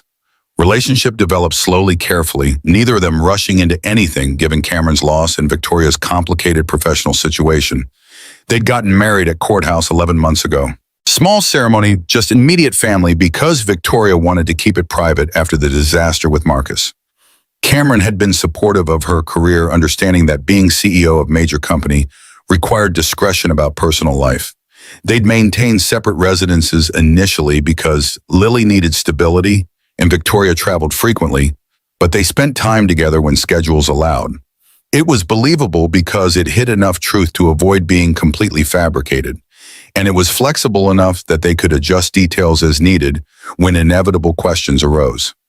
Jennifer closed her tablet at 10:34 a.m. and looked at Cameron with expression that was almost sympathetic.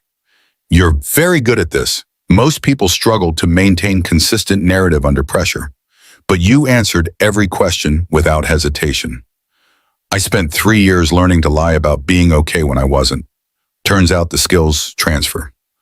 Victoria said something similar last night. Jennifer packed her briefcase with practiced efficiency. "She said you understood what it meant to perform stability while drowning inside." Cameron didn't respond because there was nothing to say that wouldn't reveal more vulnerability than he wanted this lawyer to see. Instead, he asked the question that had been building since she arrived. "What happens now?" "Now we prepare for Marcus to attack. He will absolutely investigate you. Your employment history, your finances, your late wife, everything. He'll look for anything he can use to make Victoria's judgment look questionable." Jennifer paused. "But based on what you've told me, the worst he'll find is that you're a working-class man dealing with tragic loss while raising daughter alone. And frankly, that narrative makes Victoria look more human rather than less competent. Unless the board thinks she's so desperate for connection that she married the first person who showed her kindness, then we emphasize that you pursued her, that you're the one who initiated a relationship because you saw past the CEO to the woman underneath." Jennifer stood, preparing to leave. "Mr. Brooks, I know this seems insane, but Victoria wouldn't have asked for your help if she wasn't truly desperate. Marcus has been systematically destroying her for 6 months. She needs this partnership to succeed, or she loses everything her father spent 37 years building."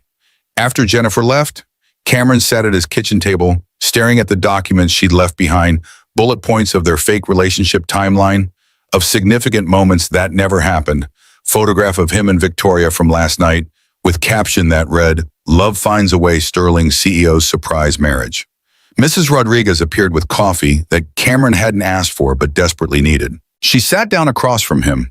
No judgment in her expression, just the concerned kindness of someone who'd been watching him survive for 2 years and who recognized when he was in over his head. This is going to change everything you know. Your quiet life, your careful invisibility. Once people know who you are, you can't go back to being anonymous maintenance worker. I know. And this woman, Victoria, she's asking you to risk a lot for her. What's she risking for you? Cameron hadn't thought about it that way. Victoria had recruited him for a role that served her needs, promised to make sure Lily was comfortable, offered to compensate him, though he'd refused. But Mrs. Rodriguez was right. Victoria wasn't actually risking anything because if this arrangement collapsed, she'd just return to being CEO with complicated personal life. Cameron would be the one whose face was in newspapers, whose daughter's privacy had been violated, whose life had been permanently altered by helping someone who might not even remember his name 6 months from now. I already said yes, so either I commit completely or I back out now and leave her worse off than when we started. Sometimes the brave thing isn't helping. Sometimes it's recognizing when you're being used and walking away before you get hurt. And sometimes people are drowning and you're the only one close enough to throw them a line. And maybe you both drown, but at least you tried. Mrs. Rodriguez sighed, the sound carrying decades of watching students make choices that would shape their futures in ways they couldn't predict. Just promise me you'll protect Lily first, before you protect this stranger who kissed you at a party. Lily's always first, that's not negotiable.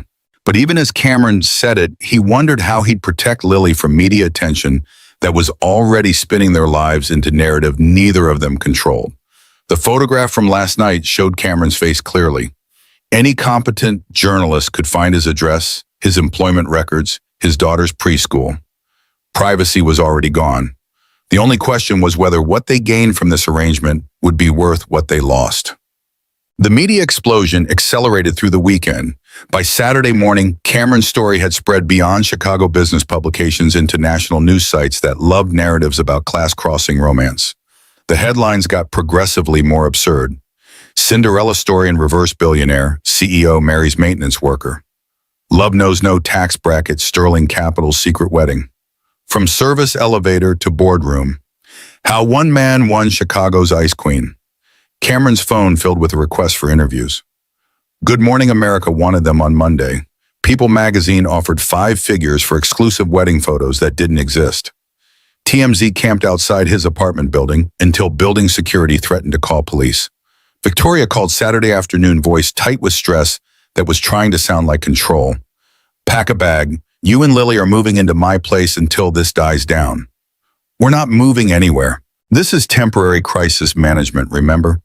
We maintain separate lives and just appear together when necessary. That was the plan before TMZ started harassing your neighbors and before someone leaked Lily's preschool location to gossip sites. Victoria's voice hardened. Cameron there are photographers outside Lily's school. They're taking pictures of 4-year-olds hoping to identify which one is your daughter. That's not acceptable. Cameron's protective instincts activated immediately. He'd been monitoring the situation carefully, keeping Lily inside, asking Mrs. Rodriguez to shield her from windows.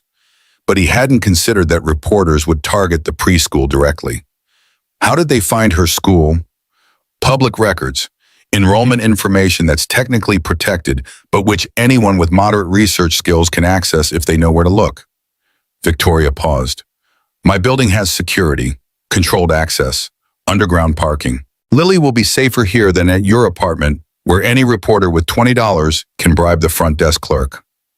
You're asking me to move my daughter into your penthouse, a stranger's home, after knowing you for 48 hours. I'm asking you to let me protect the child of the man I supposedly married, because if reporters get photographs of Lily crying because strangers are following her, the sympathy narrative we're building falls apart, and you become the father who exposed his daughter to media circus for money. Cameron wanted to argue, but Victoria's logic was unassailable. He'd already pulled Lily from preschool Friday after the first photographer showed up. Mrs. Rodriguez was fielding calls from neighbors who wanted to know if Cameron really was married to Victoria Sterling. And every time Cameron looked out his window, there were 2 or 3 people with cameras waiting to capture images of the maintenance worker who'd somehow married into Chicago's business elite. 1 week, we try it for 1 week, and if Lily's uncomfortable or if this arrangement doesn't work, we figure out something else. Agreed. Pack clothes for both of you. I'll send a car at 6 p.m. The car that arrived at 6:04 p.m. was a black Lincoln Navigator with tinted windows and a driver who introduced himself as Marcus.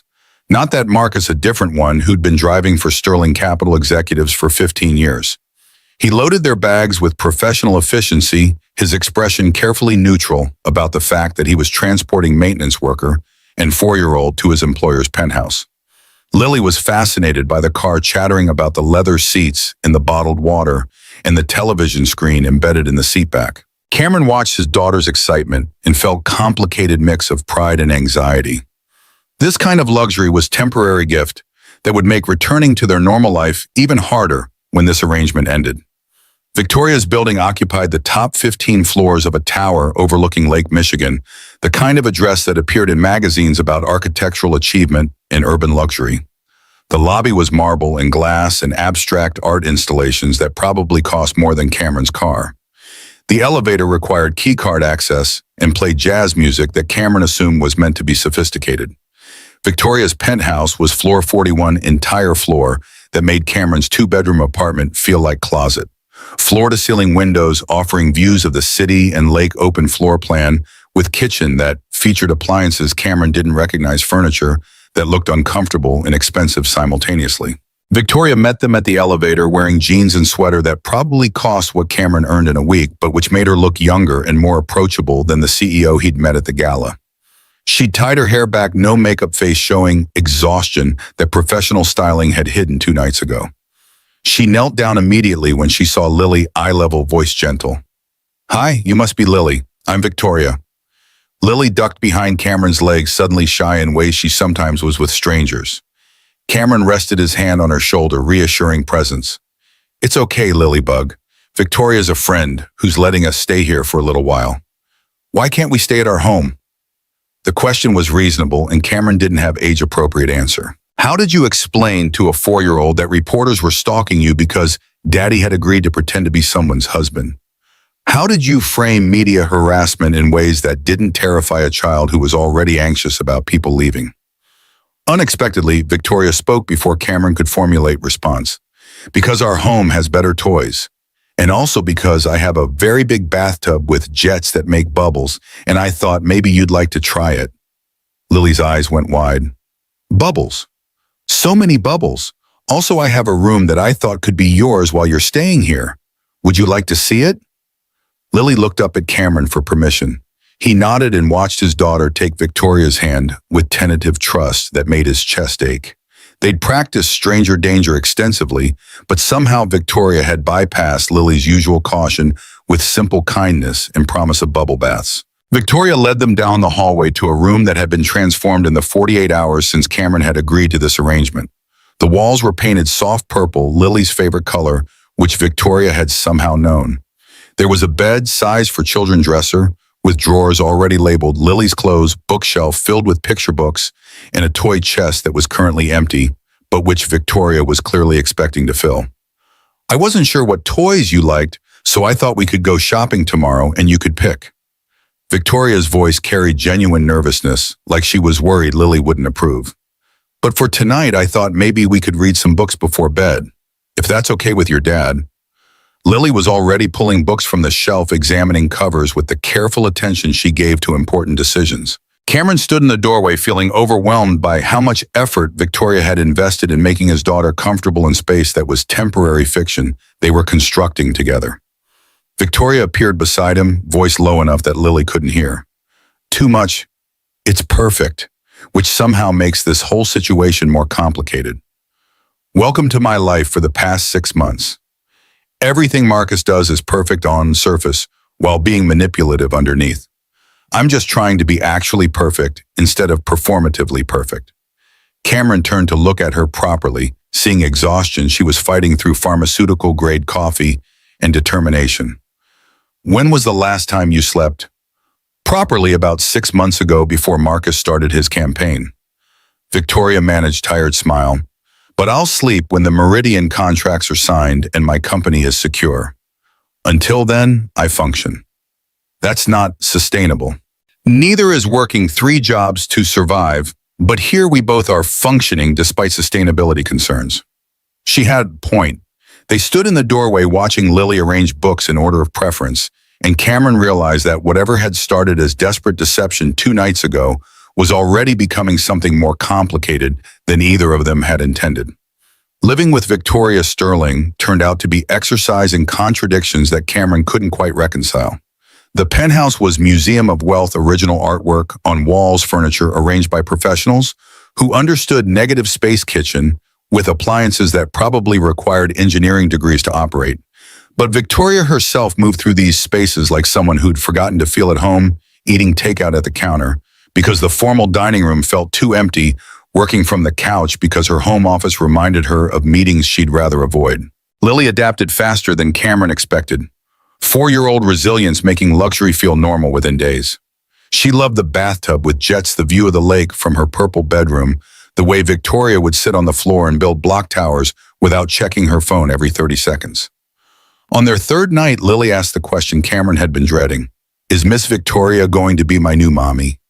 They were sitting at the breakfast counter. Victoria had insisted on calling it breakfast, even though they were eating dinner because the formal dining table felt performative, and the question landed in the middle of conversation about what movies Lily liked. Victoria's fork paused halfway to her mouth, expression carefully neutral in ways that suggested she was monitoring Cameron's reaction before formulating her own. Cameron set down his water glass and chose honesty, because lying to Lily about important things never worked. Miss Victoria and I are friends helping each other right now. We're not, he searched for age-appropriate phrasing. We're not making permanent plans yet. We're just figuring things out day by day. Lily absorbed this with the seriousness she brought to important topics. But you like her, right? You smile different when she's here. The observation was accurate and uncomfortable. Cameron had noticed it himself, the way tension he'd been carrying for 3 years eased slightly when Victoria was present, like having ally in survival made survival feel less impossible. But acknowledging that felt dangerous when their arrangement was supposed to be temporary fiction. Victoria spoke before Cameron could deflect. I like your dad too, Lily. He's one of the kindest people I've ever met. But being kind to each other doesn't automatically mean we're going to get married for real. Sometimes people are just good friends who help each other through hard times. Daddy said Mommy was his best friend before she became my mommy. Lily's voice went quieter. Do you think Mommy would be tired if Daddy had new best friend? Cameron felt his throat close. Rachel had been dead for 3 years, but Lily still processed her absence in waves, moments of clarity about death mixing with childhood magical thinking that maybe if Lily was good enough, Mommy might come back. I think Mommy would want Daddy to have friends who make him smile. And I think she'd like Miss Victoria because Miss Victoria is kind to you, and Mommy always said that people who are kind to kids are the best kind of people. Lily nodded, satisfied with this logic, and returned to her dinner while Cameron and Victoria exchanged glances that communicated volumes neither of them was ready to voice. They were crossing boundaries faster than intended, constructing emotional intimacy alongside the fake marriage narrative, and neither of them knew how to slow down without hurting the other. The attack came Monday morning in form of leaked documents that appeared on Chicago Business Journal's website at 6:47 a.m. Cameron woke to Victoria standing in his bedroom doorway, his temporary bedroom, the guest room that had somehow become his space, holding her tablet with expression that mixed fury and resignation. Marcus struck, employment records, financial history, everything. It's all public now. Cameron sat up in exhaustion, making cognition difficult. How bad? Read it yourself. The article was titled, Sterling CEO's Husband, Financial Instability Raises Questions About Judgment. Below the headline was everything Cameron had told Jennifer Chen during their interview, but twisted into narrative that made him sound like opportunist rather than survivor. 3 jobs framed as inability to hold steady employment, medical debt presented as financial irresponsibility. Rachel's death mentioned but minimized life insurance payout characterized as windfall that Cameron had somehow squandered. Photographs accompanied the article. Cameron's apartment building that looked worse in professional photography than it did in person. His rusted truck in the parking lot, his maintenance uniform from the Regency Crown. The implication was clear. Victoria Sterling had married someone so financially unstable that questions about her judgment were not just reasonable but mandatory. The comments section was predictably vicious. People questioning Cameron's motives, suggesting he'd targeted Victoria, deliberately speculating about prenuptial agreements, and whether Sterling Capital's board should intervene to protect shareholders from CEO's questionable personal decisions. Cameron read through the article twice, watching his life get dissected and reassembled into a weapon designed to destroy Victoria's credibility. The worst part was that technically everything in the article was accurate. He did work 3 jobs. He did have massive debt. He did live in a 2-bedroom apartment that cost $800 a month. The facts were correct. Only the framing was malicious.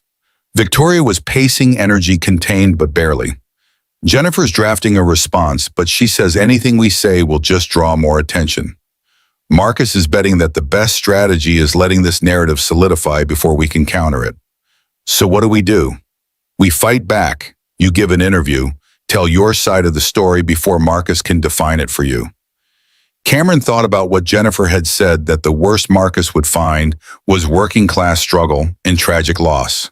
But seeing it weaponized in print made the vulnerability feel different, more exposed than Cameron had anticipated. What kind of interview? Local news. Someone sympathetic who will ask questions that let you explain rather than defend. We frame this as class, prejudice, business elite, uncomfortable with CEO marrying outside her economic bracket. Make the story about them judging you rather than about you being opportunist. It was smart strategy, and Cameron hated how calculating it sounded. But Victoria was right. Silence would let Marcus's narrative win, and winning meant destroying any credibility Cameron had while simultaneously making Victoria look like fool who'd been manipulated by someone she should have recognized as gold digger. The interview was scheduled for that afternoon. Local NBC affiliate that did human interest pieces alongside news coverage. The reporter was a woman named Sarah Chen, no relation to Jennifer, despite the shared surname, who'd built career on profiling people who didn't usually get media attention. She arrived at Victoria's penthouse at 3 p.m. with camera crew that was respectfully minimal. Sarah was early 40s, dressed in professional casual that suggested she understood the difference between business news and human interest. She shook Cameron's hand with genuine warmth that felt different from the transactional politeness he'd experienced from Victoria's lawyer. "Mr. Brooks, thank you for agreeing to this interview. I know the past few days have been overwhelming." They sat in Victoria's living room, cameras positioned to capture Cameron with the lake view behind him. Sarah asked her sound technician to check levels, then settled into her chair with notepad that suggested she'd done research beyond what Marcus had leaked. "Let's start simple. Tell me about your wife, Rachel. What was she like?" The question surprised Cameron because nothing in Marcus's leaked documents had included personal details about Rachel beyond her death. Sarah had clearly done independent research, found obituary or marriage records, decided that Cameron's story started before Victoria entered it. Cameron took a breath, letting himself remember Rachel in ways that didn't hurt quite as much as they used to. She was a nurse, pediatric ICU. She worked nights mostly, and she'd come home exhausted, but still find energy to play with Lily, to make breakfast feel special. Even when we were both running on no sleep. His voice caught. She was the kind of person who made hard things feel manageable just by being present. How did she die? Car accident. Drunk driver ran a red light. She was 8 months pregnant with our second child. Cameron heard his voice go flat, protective mechanism against grief that was still raw even after 3 years. I was supposed to pick her up from her shift, but I was running late from my delivery route. She decided to drive herself rather than wait. If I'd been on time, he stopped because finishing the sentence meant voicing the guilt he'd carried for 36 months, the calculation he ran every morning about how 10 minutes of being late had cascaded into losing everything that mattered. Sarah's voice was gentle. That's a lot of weight to carry. Do you blame yourself? Every single day. And Lily, how has she processed losing her mother? Cameron glanced toward the hallway where Lily was playing in her room, Victoria reading to her from picture book about cats that Lily had selected from the pile they'd accumulated. She still asks when mommy's coming home. We've explained death probably 200 times, but 4-year-olds don't process permanence the same way adults do. So I just keep explaining and hoping eventually it'll stick. That must be exhausting. Parenting is exhausting. Parenting while working 3 jobs to stay afloat is... Cameron searched for adequate descriptor. It's survival mode. You just do what needs doing and try not to think about whether you're doing it well enough. Sarah made note on her pad. The article this morning characterized your employment situation as instability. But from what I understand, you work maintenance at the Regency Crown, drive delivery routes, and pick up catering shifts. That's not instability. That's someone working 60+ hours a week to provide for their child. Thank you for recognizing the difference. So when you met Victoria Sterling, how did that happen? The official story says you met professionally about a year ago. Cameron had memorized the timeline Jennifer constructed, but sitting in interview with cameras recording felt different from rehearsing with a lawyer. This was permanent record story that would define him if he couldn't deliver it convincingly. We met at a conference where Victoria was speaking. I was doing maintenance work at the venue. We started talking during breaks, discovered we had more in common than our economic differences suggested. The lies came easier than they should, details Jennifer had crafted sliding into place. We both understood what it meant to lose people. Her mother died when she was 19. My wife died 3 years ago. That shared grief created connection that went deeper than what our bank accounts suggested was possible. And your relationship developed from there? Slowly. Neither of us was rushing into anything. I had Lily to consider, and Victoria had her career. But over time, we realized that we made each other's lives better. That having a partner who understood pressure made pressure more bearable. Sarah leaned forward slightly. The article suggests you're financially motivated, that you saw opportunity and took it. What do you say to people who think you're with Victoria for her money? Cameron let himself feel the anger that question deserved, let it show on his face because manufactured calm would look like guilt. I say they're revealing their own prejudices about class and worth. I work 3 jobs. I provide for my daughter. I pay my bills, even when paying them means choosing between electricity and groceries. If people think I need to marry someone for money, that says more about how they value human dignity than it does about my character. Do you love her, Victoria? The question hit harder than Cameron expected because he didn't have an answer he was confident about. What he felt for Victoria was complicated gratitude for how she treated Lily, respect for her competence, growing affection that might be love or might just be proximity. But saying any of that on camera would undermine the narrative they were constructing. I love that she reads to Lily without being asked. I love that she works 16-hour days and still finds energy to build block towers. I love that she understands what it means to survive loss without letting loss define you. Cameron paused. Whether that's romantic love or deep respect, I'm still figuring out. But I know she matters to me in ways that have nothing to do with her bank account. The interview continued for another 30 minutes, Sarah asking questions that let Cameron explain rather than defend, framing his story as working-class struggle rather than opportunistic gold digging. When she finally called, cut her expression suggested genuine sympathy rather than journalistic satisfaction. That was powerful testimony, Mr. Brooks. I think people will see you differently after this airs. The segment ran on evening news at 5:00 p.m. and was online by 5:17. Cameron watched it from Victoria's couch. Lily cuddled against his side, Victoria sitting in the chair across from them with tablets showing social media reactions in real time. The response was mixed but trending more positive than the morning's article had been. Comments praising Cameron's honesty, people sharing their own stories of financial struggle, parents relating to the exhaustion of working multiple jobs while raising children alone. Not universal approval, plenty of people still thought Cameron was opportunist, but enough support that the narrative was shifting from gold digger targets CEO to hardworking father finds unexpected love. Victoria looked up from her tablet expression, carrying relief she'd been trying to hide. It's working. The tide's turning. But Cameron barely heard her because his phone was ringing with number he recognized, Kevin from the Regency Crown, his maintenance supervisor who'd given him the gala shift that started this entire situation. Kevin's voice was apologetic and resigned simultaneously. Brooks, I need you to come in tomorrow morning. HR wants to talk to you. Cameron's stomach dropped because he knew exactly what HR wanted to talk about. Am I being fired? The official position is that we're discussing your employment status in light of recent media attention.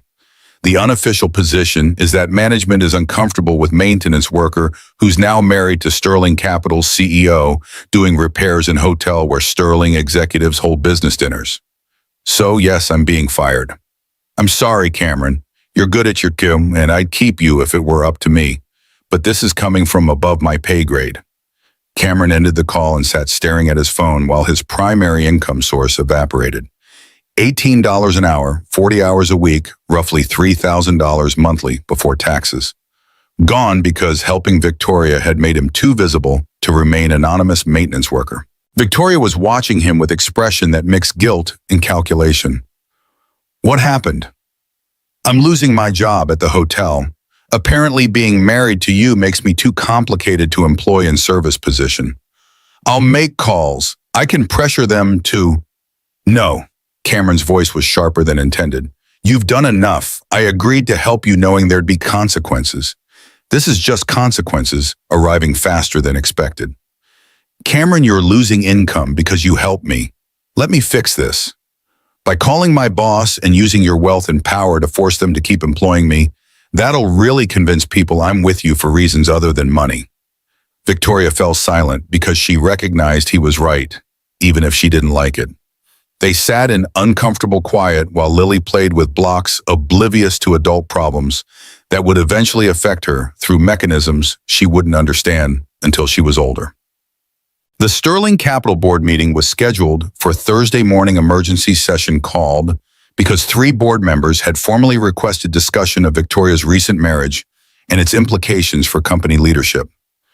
Victoria spent Wednesday night preparing presentation about Meridian Holdings' partnership financial projections that demonstrated why the deal was strategically sound, regardless of anyone's opinions about her personal life. Thursday at 8:47 a.m., Victoria's father, Thomas Sterling, arrived at the penthouse unannounced. Cameron answered the door because Victoria was in the shower and Lily was watching cartoons. Thomas was 68, tall like his daughter, with silver hair and bearing that suggested decades of commanding rooms full of people who were afraid to disagree with him. He looked at Cameron with assessment that was both professional and personal, evaluating the man his daughter had supposedly married. You must be Cameron Brooks. Mr. Sterling, Victoria didn't mention you were stopping by. That's because I didn't tell her I was coming. We need to talk, man to man, before the situation gets any more complicated. Cameron stepped aside and let Thomas enter, aware that refusing would only create confrontation that Victoria would have to manage later. Thomas moved through his daughter's penthouse with familiarity that suggested he'd been here many times, settling into the chair that seemed designated for authority figures having serious conversations. Cameron sat on the couch, maintaining posture that was respectful without being deferential.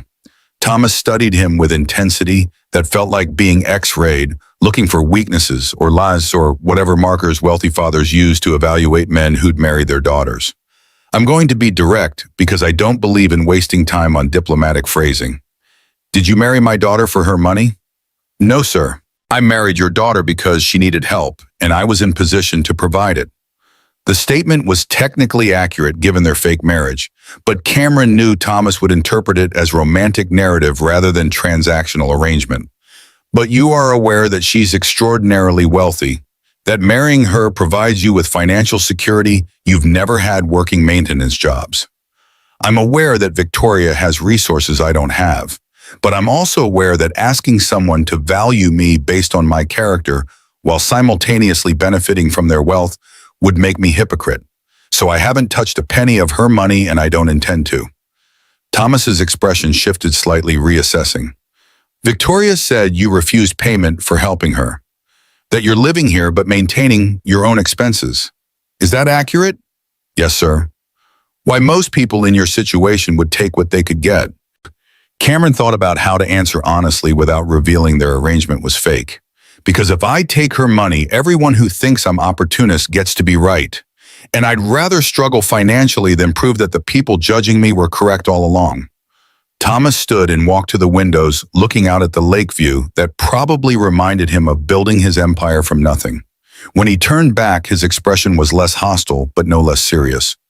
Marcus has been calling me multiple times a day, telling me that Victoria's judgment is compromised, that she's making emotional decisions, that this marriage is evidence she's not fit to run Sterling Capital.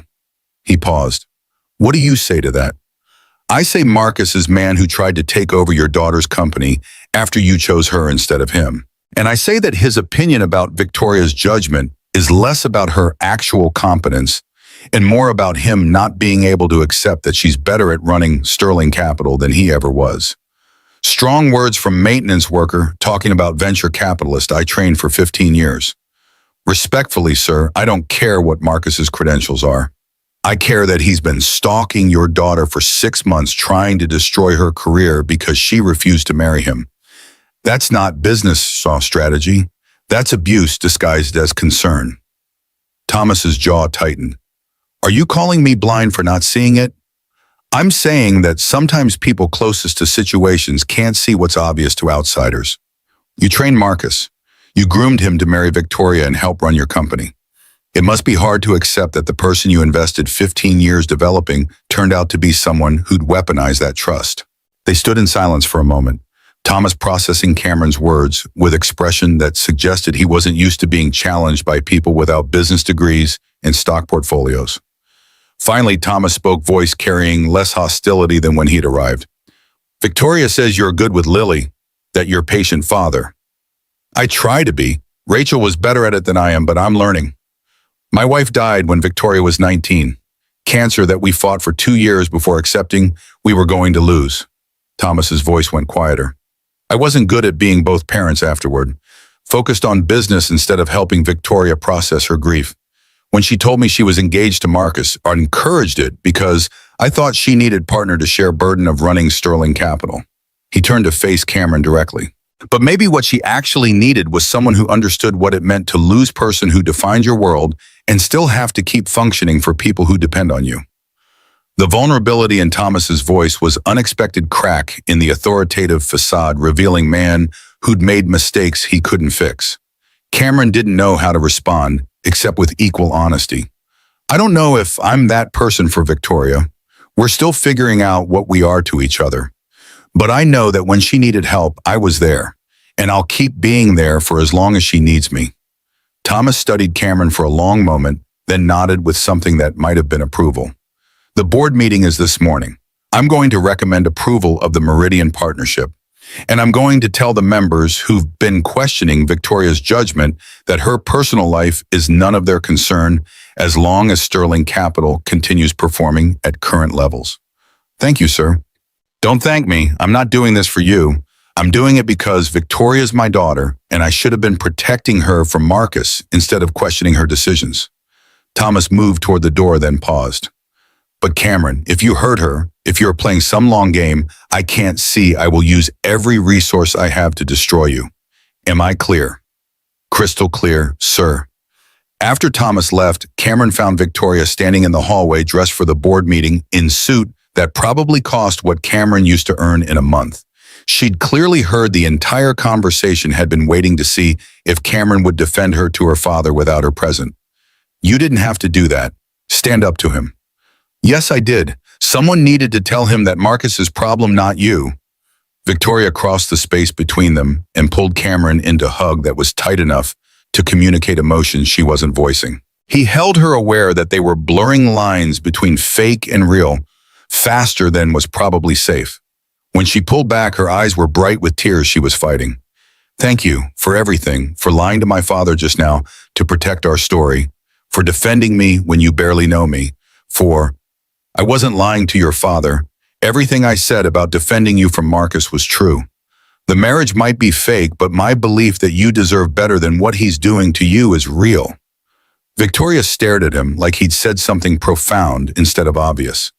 Then she kissed his cheek, brief, chaste, completely different from the desperate kiss that had started this entire situation, and left for the board meeting that would determine whether their gambit had worked. The evidence appeared by accident, the universe demonstrating that sometimes desperation led to preparation that looked like luck. Cameron had been going through papers Victoria had given him about Lily's enrollment at private school. She'd suggested forms requiring his financial information that would technically make him guardian on official documents. Mixed in with enrollment forms was folder labeled Sterling Capital, Executive Compensation Review. He'd opened it thinking Victoria had accidentally included work documents in papers meant for him. What he found instead made his hands start shaking. The folder contained financial records that shouldn't have existed outside secure servers, shell companies, offshore accounts, wire transfers that showed Marcus Ashford had been systematically embezzling from Sterling Capital for 4 years. $53 million moved through entities designed to hide ownership partnerships that existed only on paper investment funds that had no actual investors beyond Marcus himself. Cameron stared at the documents, trying to understand what he was seeing. The transfers had started small, $200,000 here, $500,000 there amounts, that would get lost in Sterling Capital's billion-dollar annual revenue. But they'd accelerated after Victoria became CEO. Marcus apparently escalating theft while simultaneously undermining her leadership. Cameron called Victoria, immediately interrupting her post-board meeting lunch with Meridian Holdings executives. Her voice was distracted, still in CEO mode. "Cameron, this isn't great timing. I'm in the middle. You need to see something now. It's about Marcus." The tone shift was immediate, professional polish dropping away. "What did you find?" "Evidence that's going to end his campaign permanently. But we need to secure it before he realizes it exists." Victoria arrived at the penthouse 47 minutes later with Jennifer Chen and 2 associates carrying equipment that looked designed for digital forensics.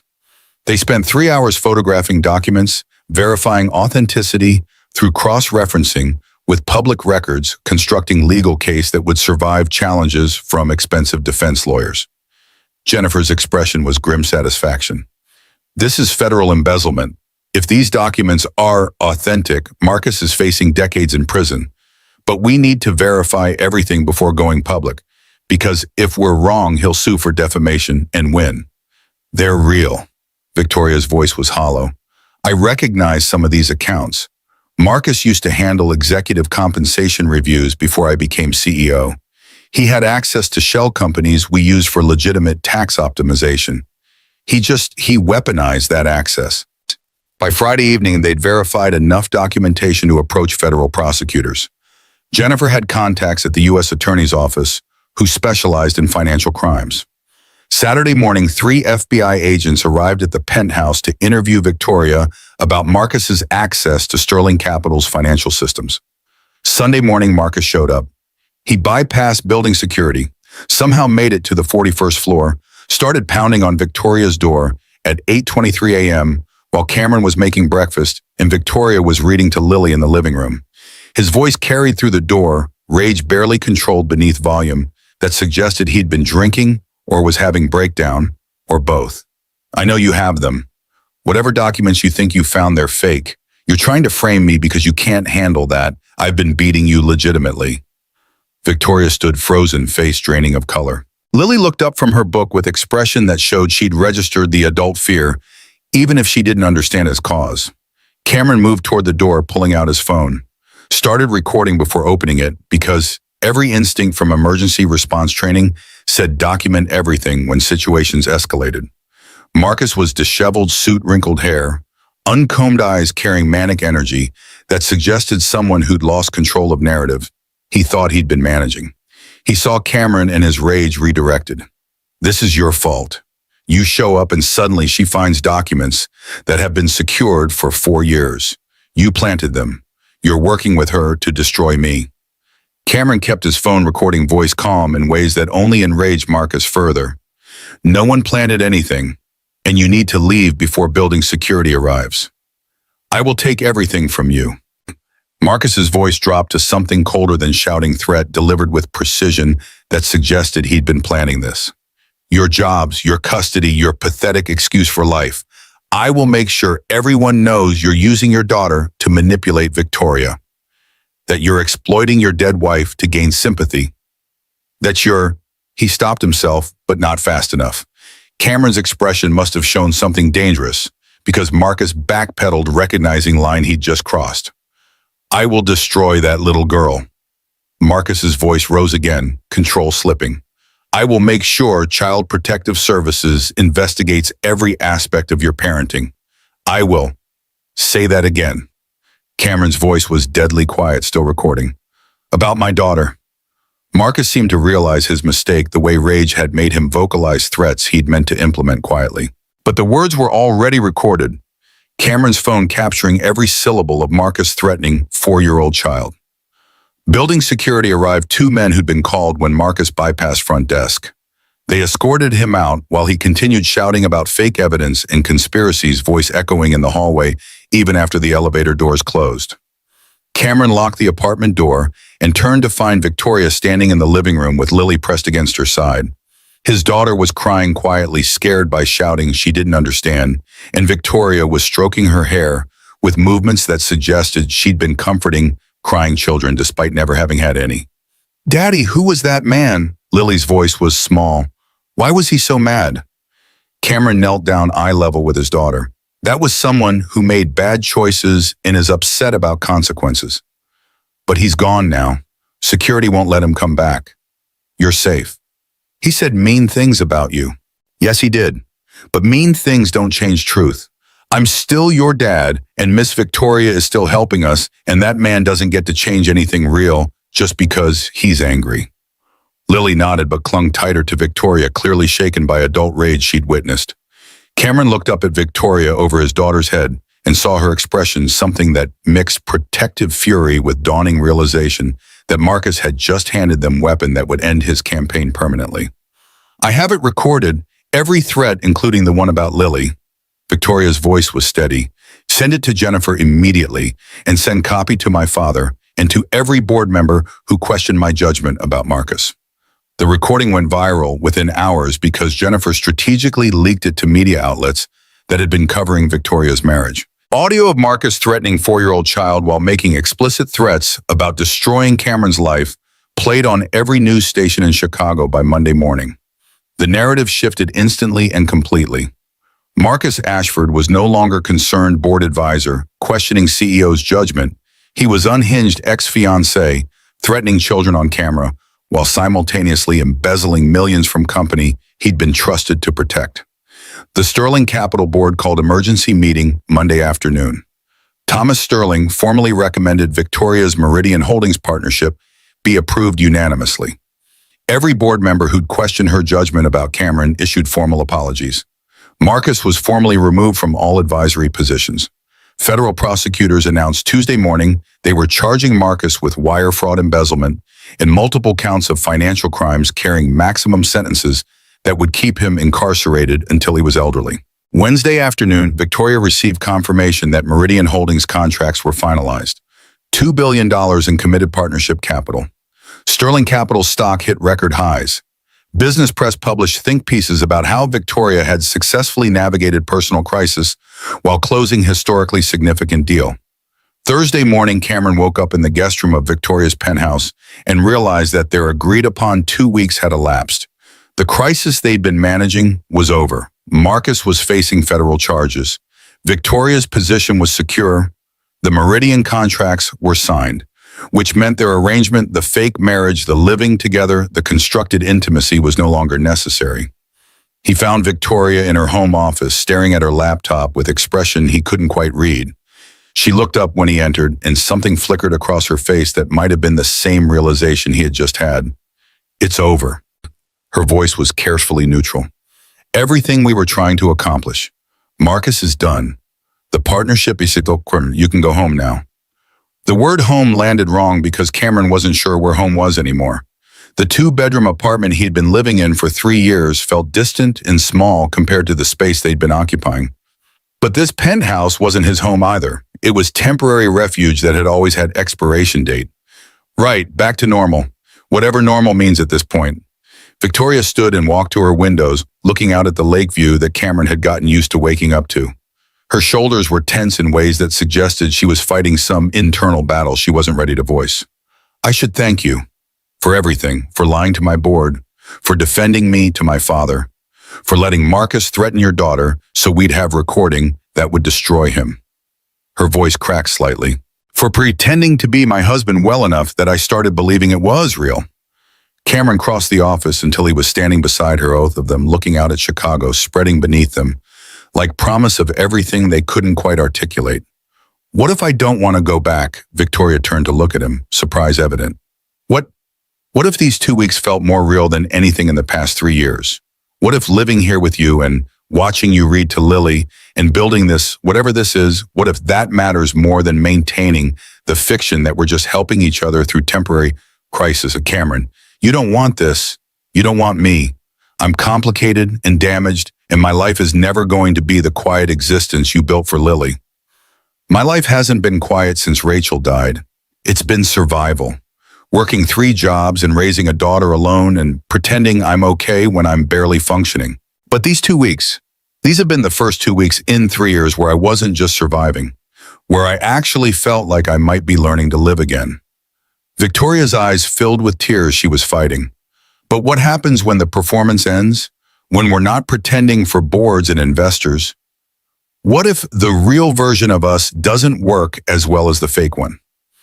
Cameron took her hand, the gesture that had become familiar during their public performances, but which felt different now without audience to perform for. Then we figure it out. We take it slow. We let Lily adjust.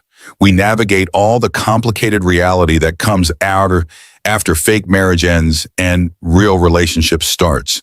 But Victoria, I don't want to go back to my apartment and pretend these weeks didn't change everything.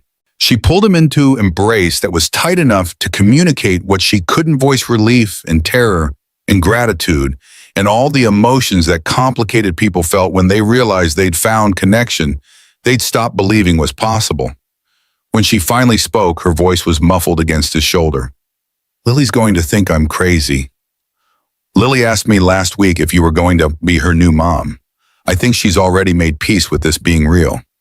They stood holding each other while the city moved beneath them, and Cameron understood that helping someone for 10 minutes had cascaded into helping for 2 weeks, had cascaded into realizing that sometimes the people you saved ended up saving you right back. They took it slow, despite neither of them being particularly good at slow. Cameron moved back to his apartment, but Victoria visited 3 times a week, learning to exist in spaces where furniture wasn't arranged by professionals, and dinner meant whatever Cameron could cook on a budget. Lily adjusted through asking questions. Why doesn't Miss Victoria live with us anymore? When is she coming back? Can we go to her house with the bubble bath? 6 months of slow revealed patterns they'd been too crisis-focused to notice. Victoria had control issues that made delegating impossible, worked 16-hour days, forgot to eat when stressed.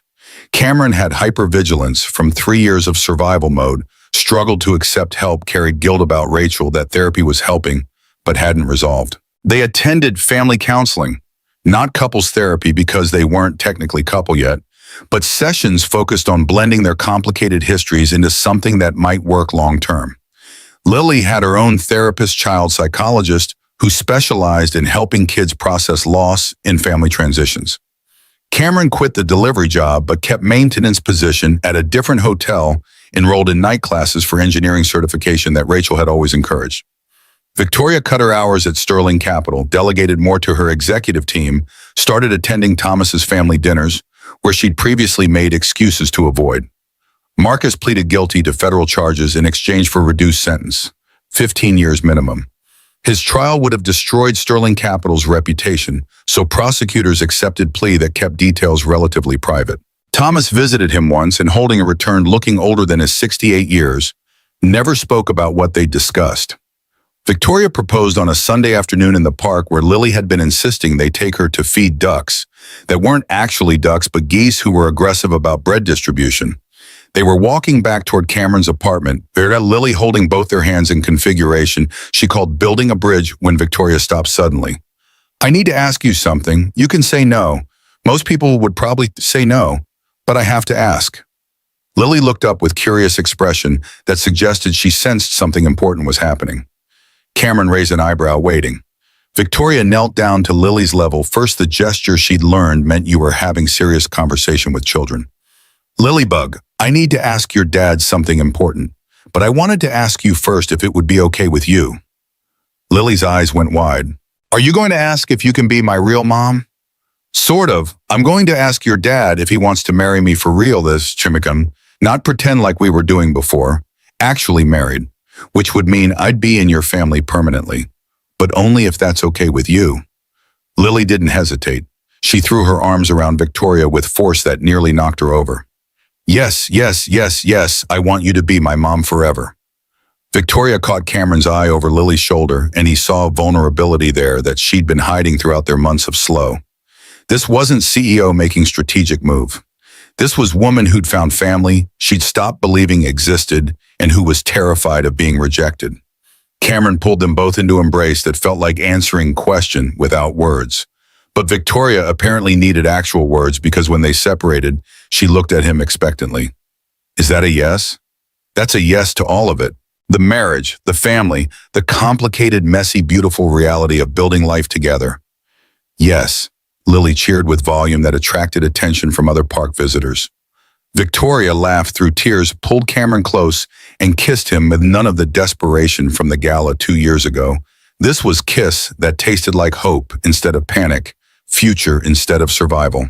They were married 6 months later in ceremony that was still small, but significantly less fictional than the courthouse wedding Jennifer Chen had invented. Thomas walked Victoria down the aisle.